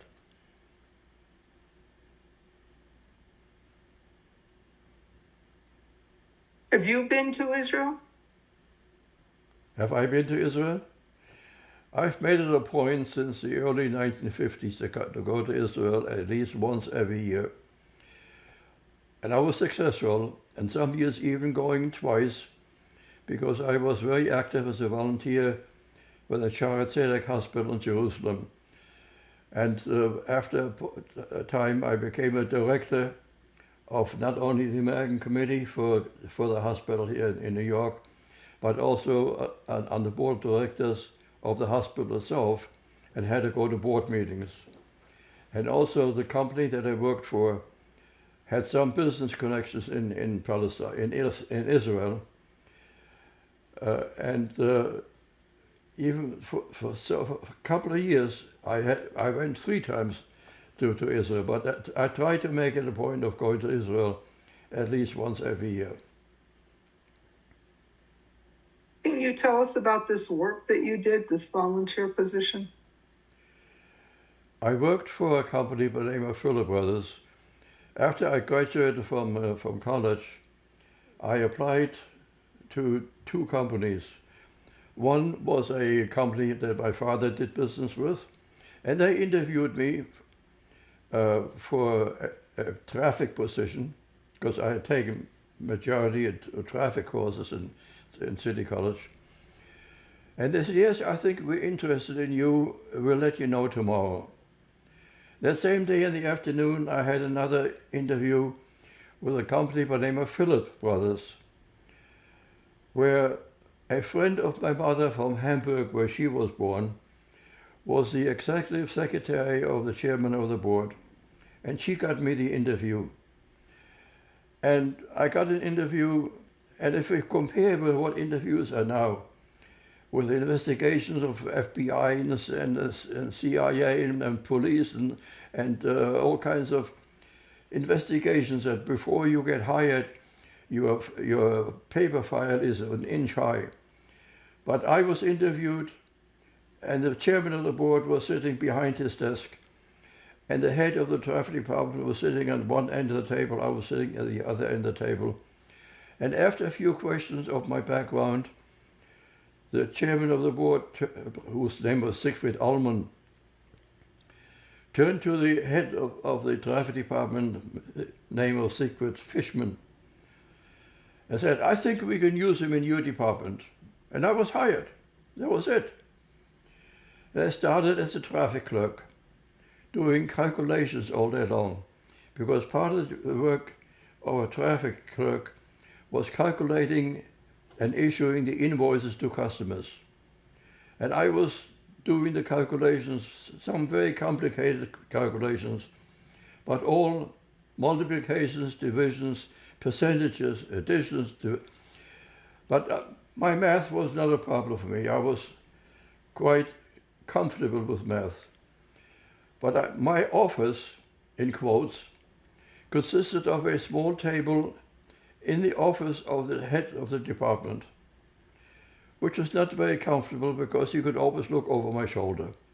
And one day he comes into the office and stands next to me, puts his hands on the papers that I was working on, and says, "What is the name of the cargo that you're working on?" I had no idea because the name of the ship meant nothing to me. It's the name of the commodity and how much and so on. I said, "I don't know." "Well, let me teach you a lesson. Every cargo is identified by the name of the ship that the cargo came on, or the name that's shipped for. So you have to know the name of the ship in order to identify a cargo." From that point on, I knew always the name of the ship that I was working on. And from that position in his office, I became a traffic clerk. And I worked hard to do the right thing.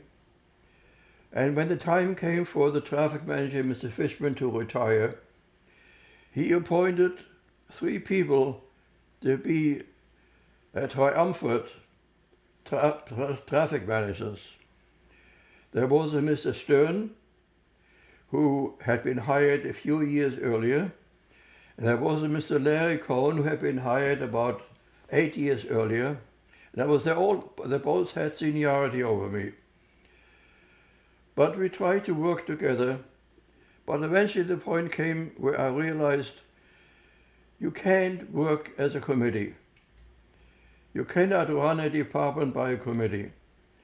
And I went to Ludwig Jesselson, who was the president at the time, and told him, "Mr. Jesselson, you have to appoint a traffic manager. It doesn't work as a committee. I have all the responsibility and the others get all the credit because they have more seniority. Please appoint one of us 3, and it's your choice, as a traffic manager, and the others will be assistant traffic managers." And he said to me, "I cannot appoint you because the others have seniority, but you go take it." And I said, "What do you mean take it?"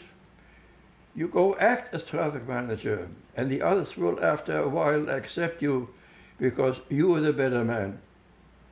And so I went back to my desk and I told the other 2 who had seniority what I had been told. And I never tried to step on their feet. I tried to work together with them, always consulting with them, whatever had to be done. And the time came when I got a promotion to general traffic manager.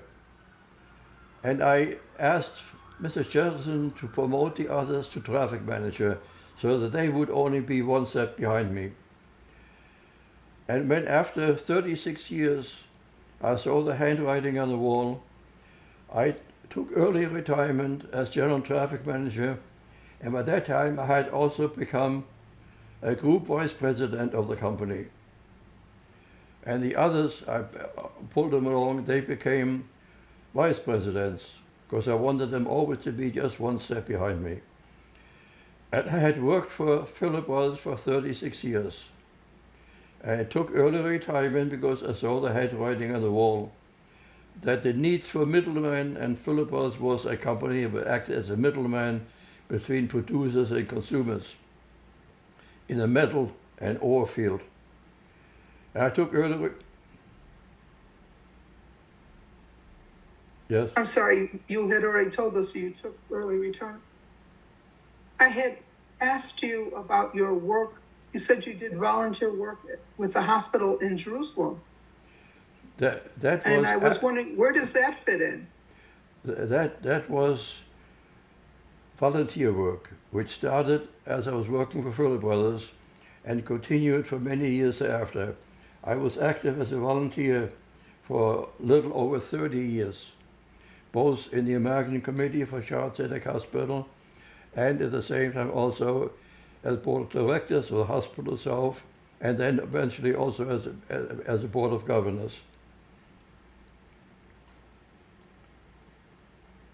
When you and I spoke earlier, you had mentioned that you also worked with the Israeli army.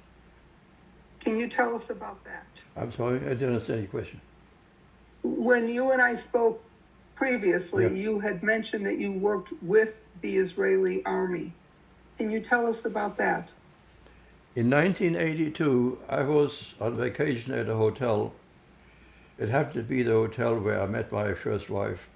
I was there with my first wife, and at the hotel they had two guests, Israeli army officers, who talked to the people who were at the hotel, asking for volunteers because the Lebanese war had started, the first Lebanese war, and soldiers, many of them had come from the yeshivas in Golan Heights, and they needed volunteers, both for agricultural and military work, to take the place of the soldiers who had gone into the armed forces.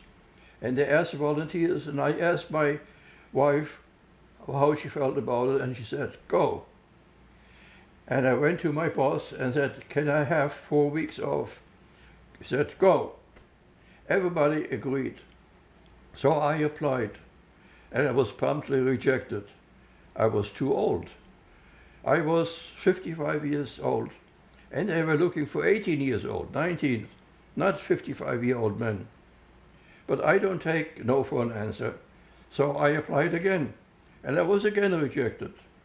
And I still don't take no for an answer, and I applied for the third time, and finally they said, if you are accepted by your own doctor after you get an examination, you can go to Israel and be examined by an army doctor. And if he passes you, we'll take you in. And I was passed by my doctor, and I went to Israel and I was passed by the army doctor. And I was given the choice of either doing agricultural work or going into the army.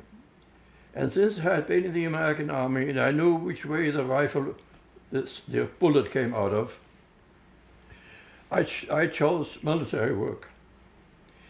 For the first week I helped the army officers teach the others who had never held a rifle, never held a pistol, never thrown a hand grenade, never shot a machine gun.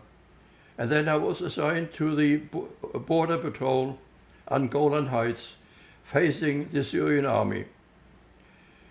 There was problems because that particular post were 5 or 6 Israeli soldiers, none of them Orthodox. And the food in the Israeli army is only kosher up to the tailgate of the truck that brings the food.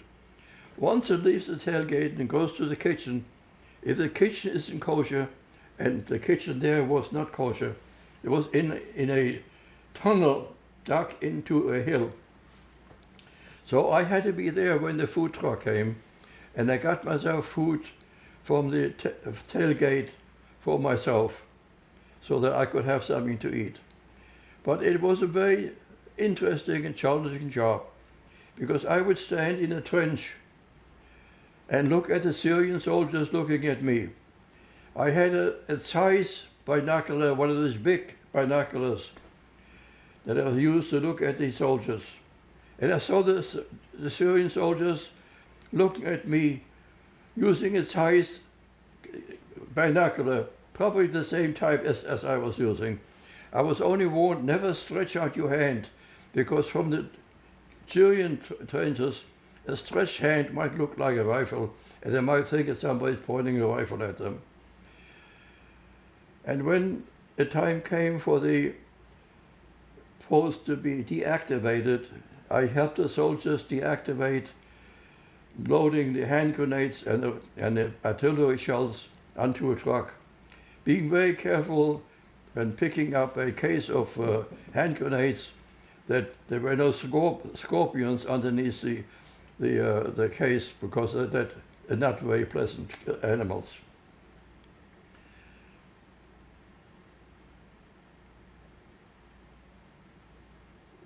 Thank you for sharing that. You married, you have a family. What do you tell people, your family and others, about your childhood experiences? What I tell my family about the childhood experiences? I was urged by my grandson and my son Benjamin, when he was still alive, he unfortunately died in 2004, to put in writing my experience, because when I'm gone, nobody would know anymore what happened to me.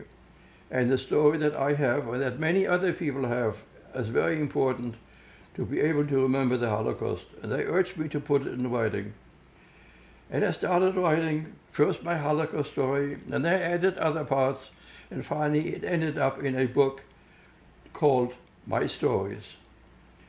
And I gave copies to my children and to my grandchildren and to my great-grandchildren, urged everybody to read the book, to talk about the book, and to pass on the story of the Holocaust. And that's how they learned about what happened to me.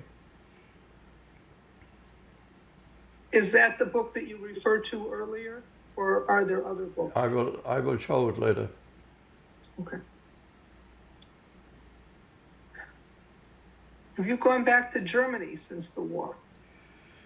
Yes, I went back to Germany the first time. It was very difficult because I had never wanted to go back to Germany. But when my company assigned me to the Amsterdam office for 4 weeks, my father said to me, "Go to my birthplace and see what condition the cemetery, the Jewish cemetery, is in." And although I didn't want to go, when your father asks you something, you do it. So I went to Germany with my wife, but I took the opportunity to go first to Frankfurt to take a look at the buildings where we had lived. And one of the buildings was not standing anymore, where nobody could tell me whether they had torn it down or whether a bomb had hit it. Because while we were still in Frankfurt, the British Army was bombing the industrial suburbs of Frankfurt, and bombs are even less exact then as they are now, and bombs sometimes hit residential buildings. So I looked at these buildings and took photographs, and then went to my birthplace, Bad Homburg, and did the same thing there to two buildings that I had lived in, and took photographs, and then drove with my Volkswagen to my father's hometown, where he had been born, where my uncle had had his restaurant, and looked at the cemetery, and everything was in beautiful condition. Why? Because a Protestant minister had taken as his responsibility to take care of not only the Jewish cemetery in Schmitten, but the Jewish cemeteries in a number of other villages in the neighborhood. He made sure that the fence stayed in good condition, that no branches overhang the fences, that the grass was cut, that all the cemetery stones were standing and nothing fell over. And I was able to report to my father that the cemetery was in excellent condition. Subsequently, I went to Germany because I received an invitation from the city of Frankfurt for a 2-week, all-expense-paid trip for my wife and myself. I knew that sooner or later I would get that invitation, and I would throw it back at them, saying, "I don't want to come. I don't want to go to Germany." But others who had had the same invitation urged me to say yes when I get the invitation. And when I finally got the invitation, I didn't know what to do. So I asked my Rabbi Menachem Genack, and told him what my problem was. And he said, "Norbert, if you can talk to the college students about your Holocaust experience, then it is worthwhile going, because hearing from you as a personal experience is worth 1,000 words in a book." So I went. And the 2 weeks I did not participate in all the activities because I wanted to speak in schools. And I did speak 4 times in 3 different cities. One village that I spoke in had never had any Jewish residents, but believe it or not, they had a matzah factory before the war, before the Nazi time. And they had never heard any Jew come and speak to them, so I spoke to them. And I spoke in Homburg, where I was born, in the school where I went to school. And I spoke in 2 sites in Frankfurt. One of them was in a school that was adjoining the Hirschrealschule that I went to. And I told the students, if you could look through that wall, you could see the seat that I was occupied before I was thrown out of Germany. I spoke 3 times in English because the students had enough English lessons to be able to understand. And I told them, if you want to ask me questions afterwards in German, I will answer you.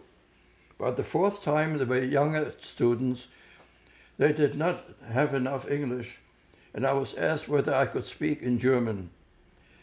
And I said to the managers, I don't know whether I can, but I will try. But have their teacher, their English teacher present, so that if I can't think of the right word, he can help me with it. And it went quite well. I spoke in German. One thing very interesting that I heard from almost in all schools, they asked the question, students asked the question after I finished speaking. They said, do you blame us for what happened?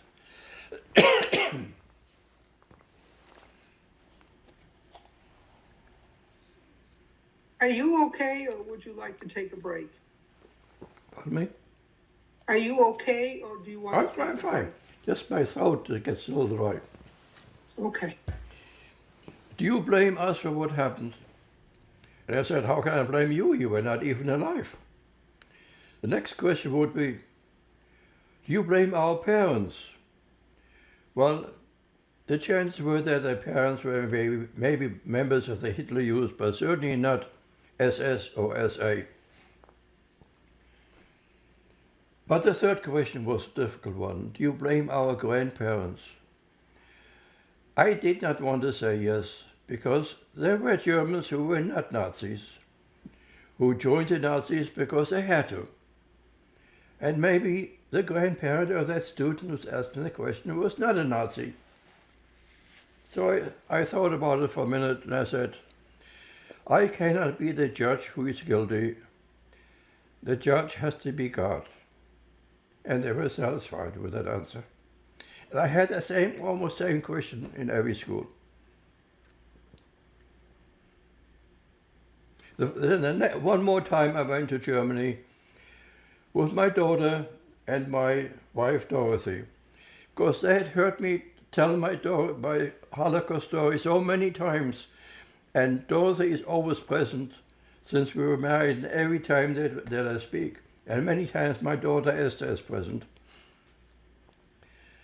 They had never been to Germany.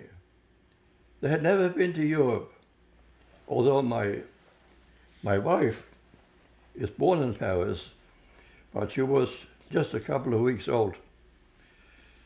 And they wanted to see what I was talking about. So I went with them. We went to Germany, you went to Frankfurt, you went to Hamburg, you went to Schmitten. We visited all the places that I had been talking about. And since then, I had been in Germany a number of times on business. But I never wanted to stay overnight in Germany. If I had to be in the northern part of Germany, I would stay in our Amsterdam office. Go to work during the day to Germany and go back at night to Amsterdam. If I had to be in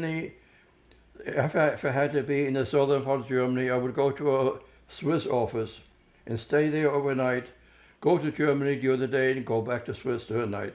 It was just a feeling I did not want to be comfortable in Germany.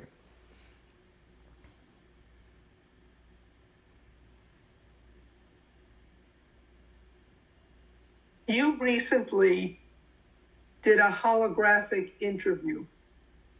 Can you share with us how that happened and what that experience was like?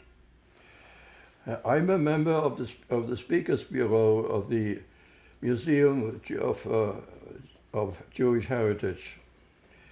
And as that, I was asked whether I wanted to participate. And I said yes, because I am willing to participate in anything that I can do to promote and to spread the word of the Holocaust. And it was a very interesting experience. I was together with my wife a couple of years ago, seen a hologram in Florida where they had one. It was interesting because it really looked like the person that we were questioning was live. You could not really tell that it was just a hologram. So I participated, and it was a very interesting experience. I haven't seen myself yet because it will be available only in November. But I look forward to seeing myself acting in a hologram.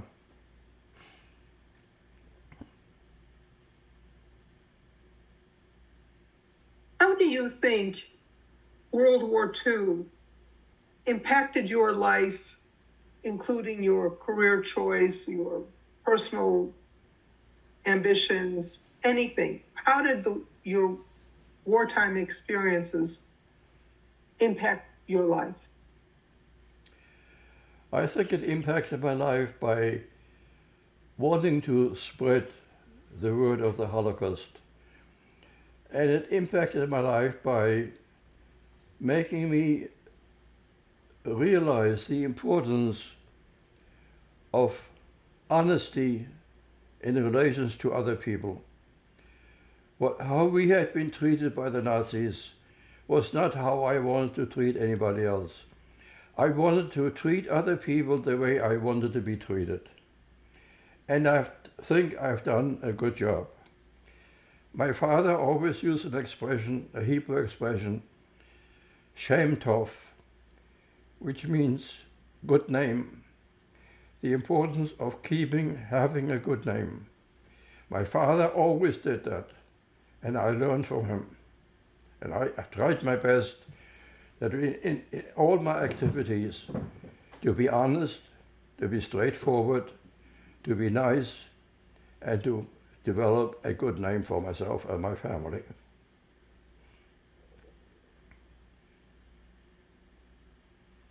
Did your wartime experiences impact your faith, your belief in Judaism? No, because we were Orthodox. My parents were Orthodox. My grandparents were Orthodox. As far back as I'm able to recollect from history, and there are stories about Orthodoxy. One story in my mother's family. My mother's father was known in Hamburg as Graveur Nathan.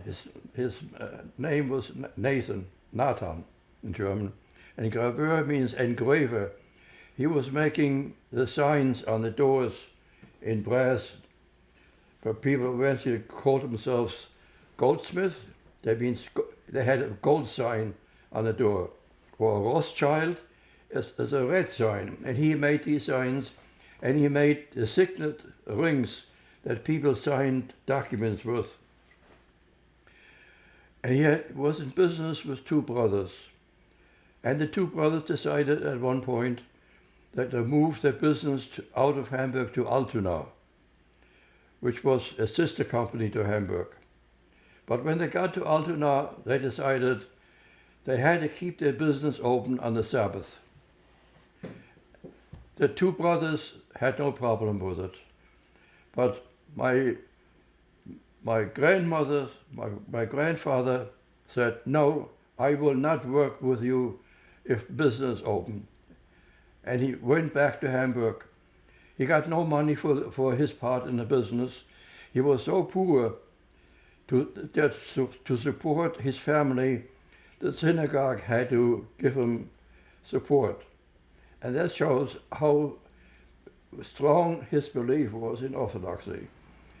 And the same was in my father's business, because my father's father, who had opened up the hotel and the restaurant in Schmitten, he slaughtered his own calves and sheep under supervision of the rabbinate of Frankfurt. And they allowed him to do it without having a supervisor present because of his reputation. So I know that orthodoxy is in the family. And orthodoxy is in my family. My children were Orthodox. My grandchildren are Orthodox. My grandchildren are Orthodox. My grandchildren are Orthodox. And I hope when they grow up, my great-grandchildren will be Orthodox.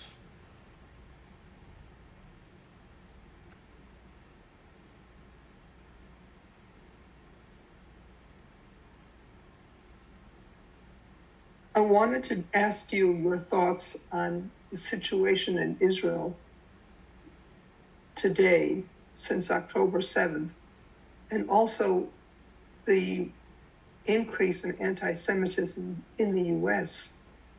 since that same time, since October. How do you reflect on what you've been seeing? I've been asked this question a number of times. In fact, practically every time I speak about the Holocaust, one of the questioners always comes up with a question: can you comment on anti-Semitism as it is now in Europe and the United States, as against Hitler? And I always give the same answer. There's a big difference between anti-Semitism then and anti-Semitism now. Anti-Semitism then was instigated and supported and carried out by the government of Germany. And now, in the United States, it is not the government, the opposite. The government in the United States and in Europe is fighting anti-Semitism. It is the stupid people who don't even know what anti-Semitism very often is that are anti-Semitic. And I think that once the war is over and things get back to normal, I think that the danger of anti-Semitism in Europe and the United States will also calm down.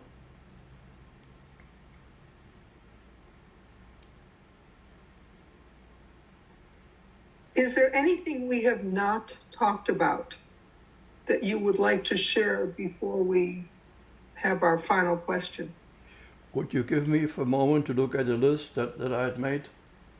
You want to take a break for a minute? We can take Yes, take a break a minute. Okay. Okay, we're back. And we had talked a while ago, and I didn't get a chance to ask you today, but now I have an opportunity. How did your parents support themselves when they came to the United States during the war? What'd your father do for a living, for example?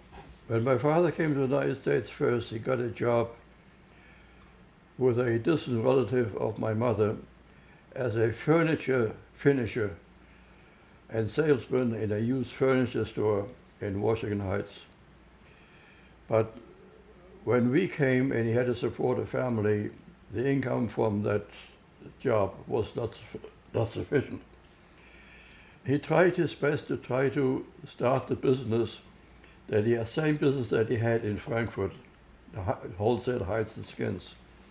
But in order to start a business, you need money.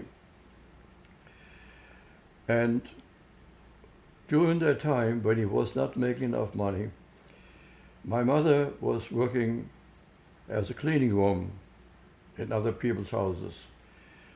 And when that did not work out anymore, we did work at home. I remember working with my mother, or my brother also, of making artificial paper flowers at home and giving them to the suppliers.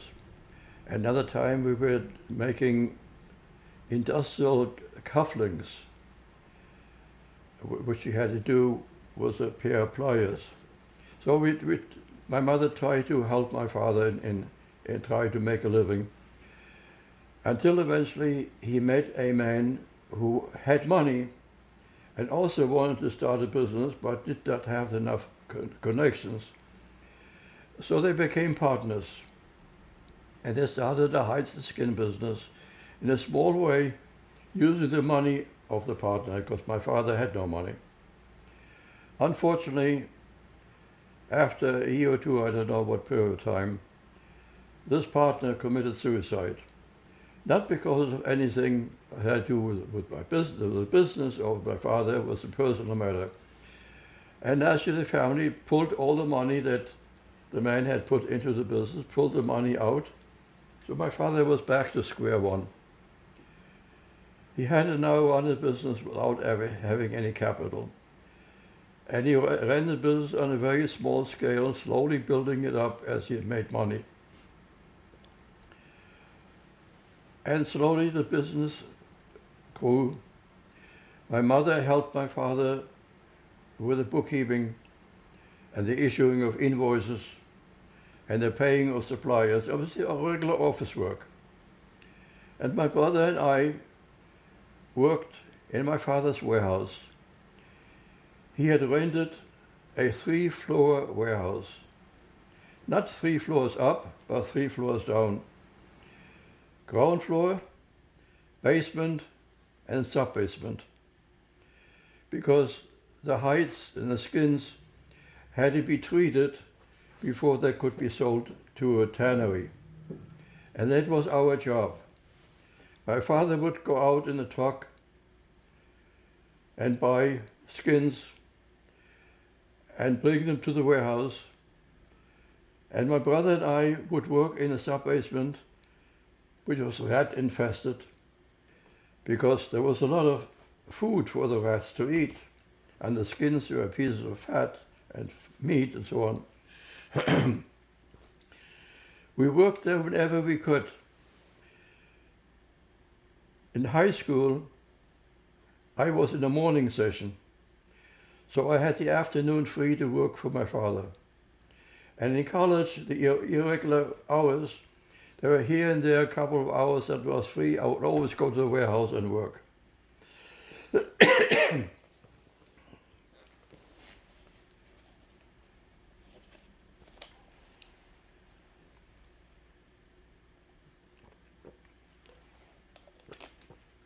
Sometimes the work was very difficult because one item that had to be put on the skins to treat them was salt.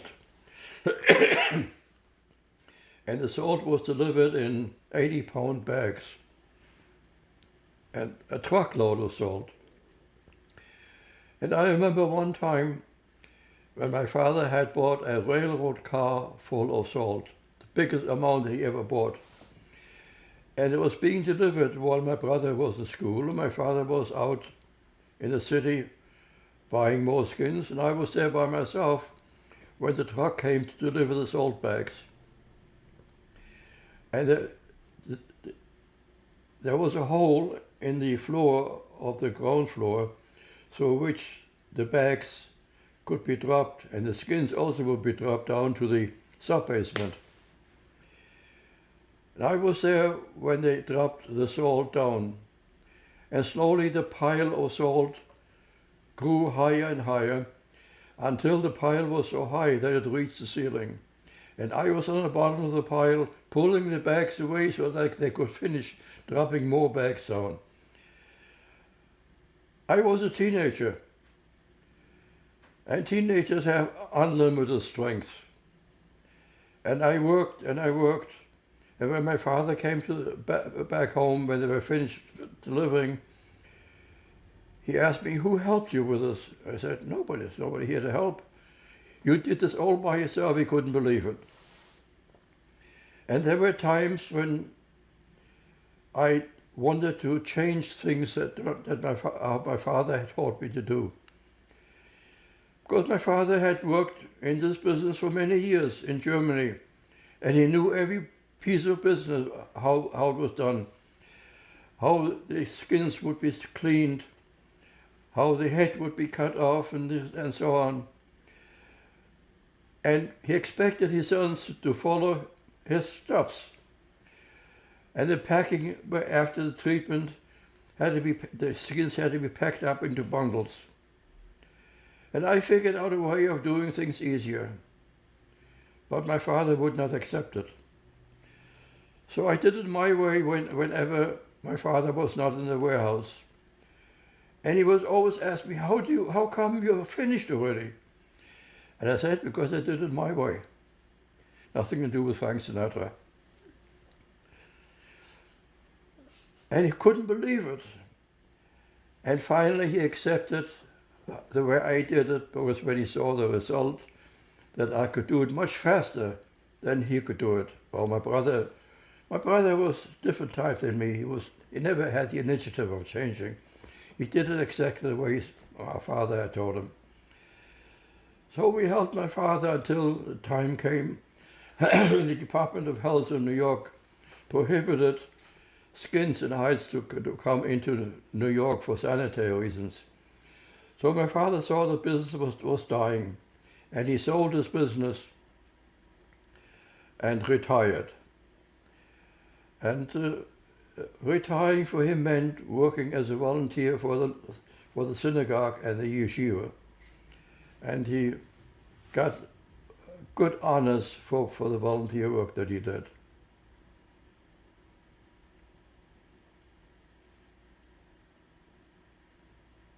Can I ask you about the necklace you're wearing? The necklace has on one side a Morgan David, the Star of David, and the other side it says in Hebrew and in English, bring them home. It's a popular necklace that a lot of people wear nowadays to urge the world to bring home the hostages that are being held by Hamas. I have one more question for you, sir. Sure. What message do you have for future viewers of this interview? The message that I have that I want to give to whoever listens to me now is a message that I have been giving whenever I speak about the Holocaust. The Holocaust has to be remembered. It will not be remembered by not talking about it. You have to talk about it. You have to tell your children about it, and urge your children to tell their children, and tell your parents to tell their friends, because without passing on the Holocaust, it will be forgotten, and that would be a tragedy. That is my message. Thank you. Thank you for speaking with us today. You're quite welcome. I feel it an honor and a privilege and a duty. Norbert, can you please introduce us to this lovely lady? This lady is my wife since 2012, 2013. And there's a story too, why I say 2012, 2013, but now my wife is now the star and she wants to say something. Okay, I'm not going to tell the story unless you want to hear it. But I wanted to tell you how much I appreciate that Norbert does this. He does this all the time, no matter where, no matter when. He's willing to go and speak about his life. And I'm also very grateful to the Shoah Foundation that you are filming him, and that he will have this to show his descendants, and we will have it for history. And I want him to know how much my children and my grandchildren and I feel respect and love for him. And I think he really knows that, which makes me very happy. That's it. Thank you. You're welcome. Oh. Can you please tell us about this picture? This is a picture taken in Bad Homburg, my birthplace, of my class, probably 1934. And you can find me by looking at the only boy in the class who wears a tie, in the back row in the center. And your name, sir? Your name, sir? My name is Norbert Strauss. Thank you. What are we looking at here? This is a picture taken on Kristallnacht, November 9th, 1938, of the synagogue in Frankfurt in flames burning. It's taken out of a newspaper. Thank you. Can you tell us what we're looking at now, please? This is a bookmark that my teacher, and I am Norbert Strauss, gave to me as a present for my bar mitzvah. It's one of the most precious items that was given to me, and I donated it to the Museum of Jewish Heritage in downtown Manhattan. Can you tell us where this was from and when you got it? It was given to me by my teacher who taught me my portion of the Torah, and he made it himself. He was also a scribe and gave it to me in Frankfurt at my bar mitzvah in March 1940. And Mr. Strauss, can you please tell us what this says? It's a sentence taken out of, what's the hymn in English? Psalms. Out of Psalms, and the purpose is, the first letter of the sentence is the first letter of my Hebrew name, and the last letter of the sentence is the last letter of my Hebrew name. And the sentence says, Nir larakli tevorecho va'aura linshivosi. You should be a light to my feet and a shine to my face. And to the left is my initial NS, and my name, my Hebrew name, Naphtali ben Yosef, Naphtali, the son of Joseph. And lower right-hand corner is his initials and the date that he gave it to me. And what is the original made out of? The date that he probably made it is November 14th, 1939. And what was it made out of? Is it paper? Is it fabric? What was it made out of? His name? No, I don't think he can hear my question. What was it made out of? What was it made out of? It's a piece of linen, a piece of cotton, I thought. Okay, fabric. Okay, thank you. What are we looking at now? On the left, you see two stones. On the right, you see aluminum container. These are the two stones that I picked up from the torn down, burned synagogues in Frankfurt. They are now at the Museum of Jewish Heritage, and these prongs that you see, that's the way they're being held on display at the museum.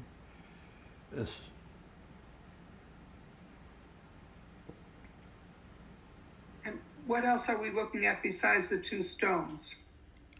The aluminum container on the right is the container which I put these two stones and carried them with me until I donated them to the museum.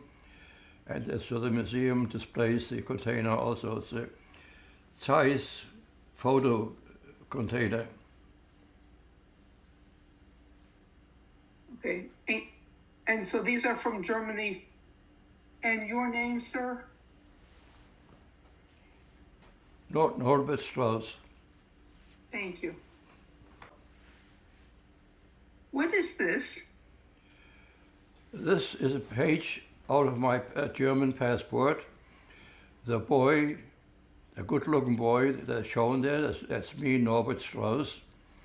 And one thing that's interesting about this, you see my name is not Norbert Strauss, it's Norbert Israel Strauss, because all Jews had to add on the middle name Israel for men and Sarah for women. So my name on the German passport is Norbert Israel Strauss. And there's a date on the passport, I see that. And this is from Nazi Germany. Yes. You see the swastika on the rubber stamps also. Thank you. And who is this? This is Sergeant Norbert Strauss, taken in Korea. Well, When was it taken? it was taken in either 1946 or 1947. Thank you. And who is this? This is Norbert Strauss, taken while at work in the Philip Brothers office in New York, probably around 1960. Thank you. Can you please tell us about this picture? This is Norbert Strauss in Korea, in Israel with the Israeli army in 1945 in Golan Heights. In 45? I'm sorry, I didn't I'm hear sorry, you. 1982. Oh, okay. Thank you. And what are we looking at now? On the left is the book that contains all the stories of my life, written at the suggestion of my grandson, Rabbi Ari Pearl. And on the right is a book of the letters that my father wrote to my mother from the steamer St. Louis, which I translated and put into a book. And the people in the picture? The people in the picture are my parents, my father Joseph Strauss, my mother Bertha Strauss. Do you know when that picture was taken? It was taken in Germany, probably in the 1930s or early 1940s. No, not first, probably in the mid-1930s. Thank you. And what are we looking at now? This is a picture of Norbert Strauss taken about 2015 at the Museum of Jewish Heritage, when I was requested by the society photographer Marcus whether I would like to have my picture taken. I would get a free portrait of myself. So I did not know what he was doing, why he was doing it, but I said yes. And after about a year or two, he came out with a book in which my picture and my quotation appears on page 100. The book is a book of survivors and rescuers. There was people who rescued the survivors at the concentration camps. And it's a book that he sold, many hundreds of them. And you said which museum? Which museum? Museum of Jewish Heritage, And where is that, sir? downtown Manhattan. New York. Thank you. Please tell us about this picture. This picture is almost my whole family. I say almost because one granddaughter was expecting and she could not travel from Israel here. So she's the only one, her husband was missing.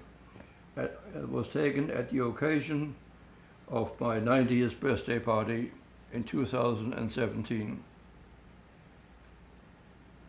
And where was it taken? It was taken at a hotel where my daughter had arranged for the birthday party. And where are you, sir? And can you please give us your name? My name is Norbert Strauss. I'm in the middle of the picture. It's a wonderful picture.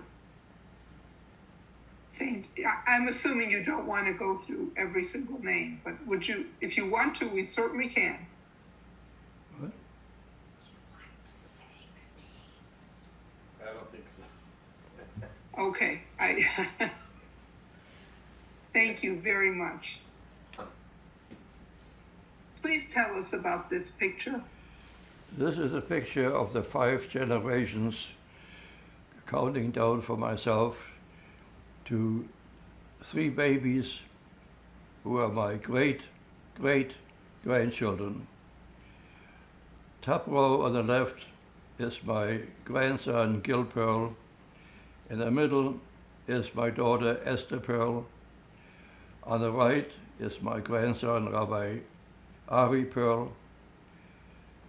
I'm in the middle and the first row, and on the left is my granddaughter and her husband, and my grandson, and then myself, and on the right side also my grandson, holding the 3 babies. And when was this taken and where? It was taken, I think, earlier this year, 2024. 2024? Yeah. And where?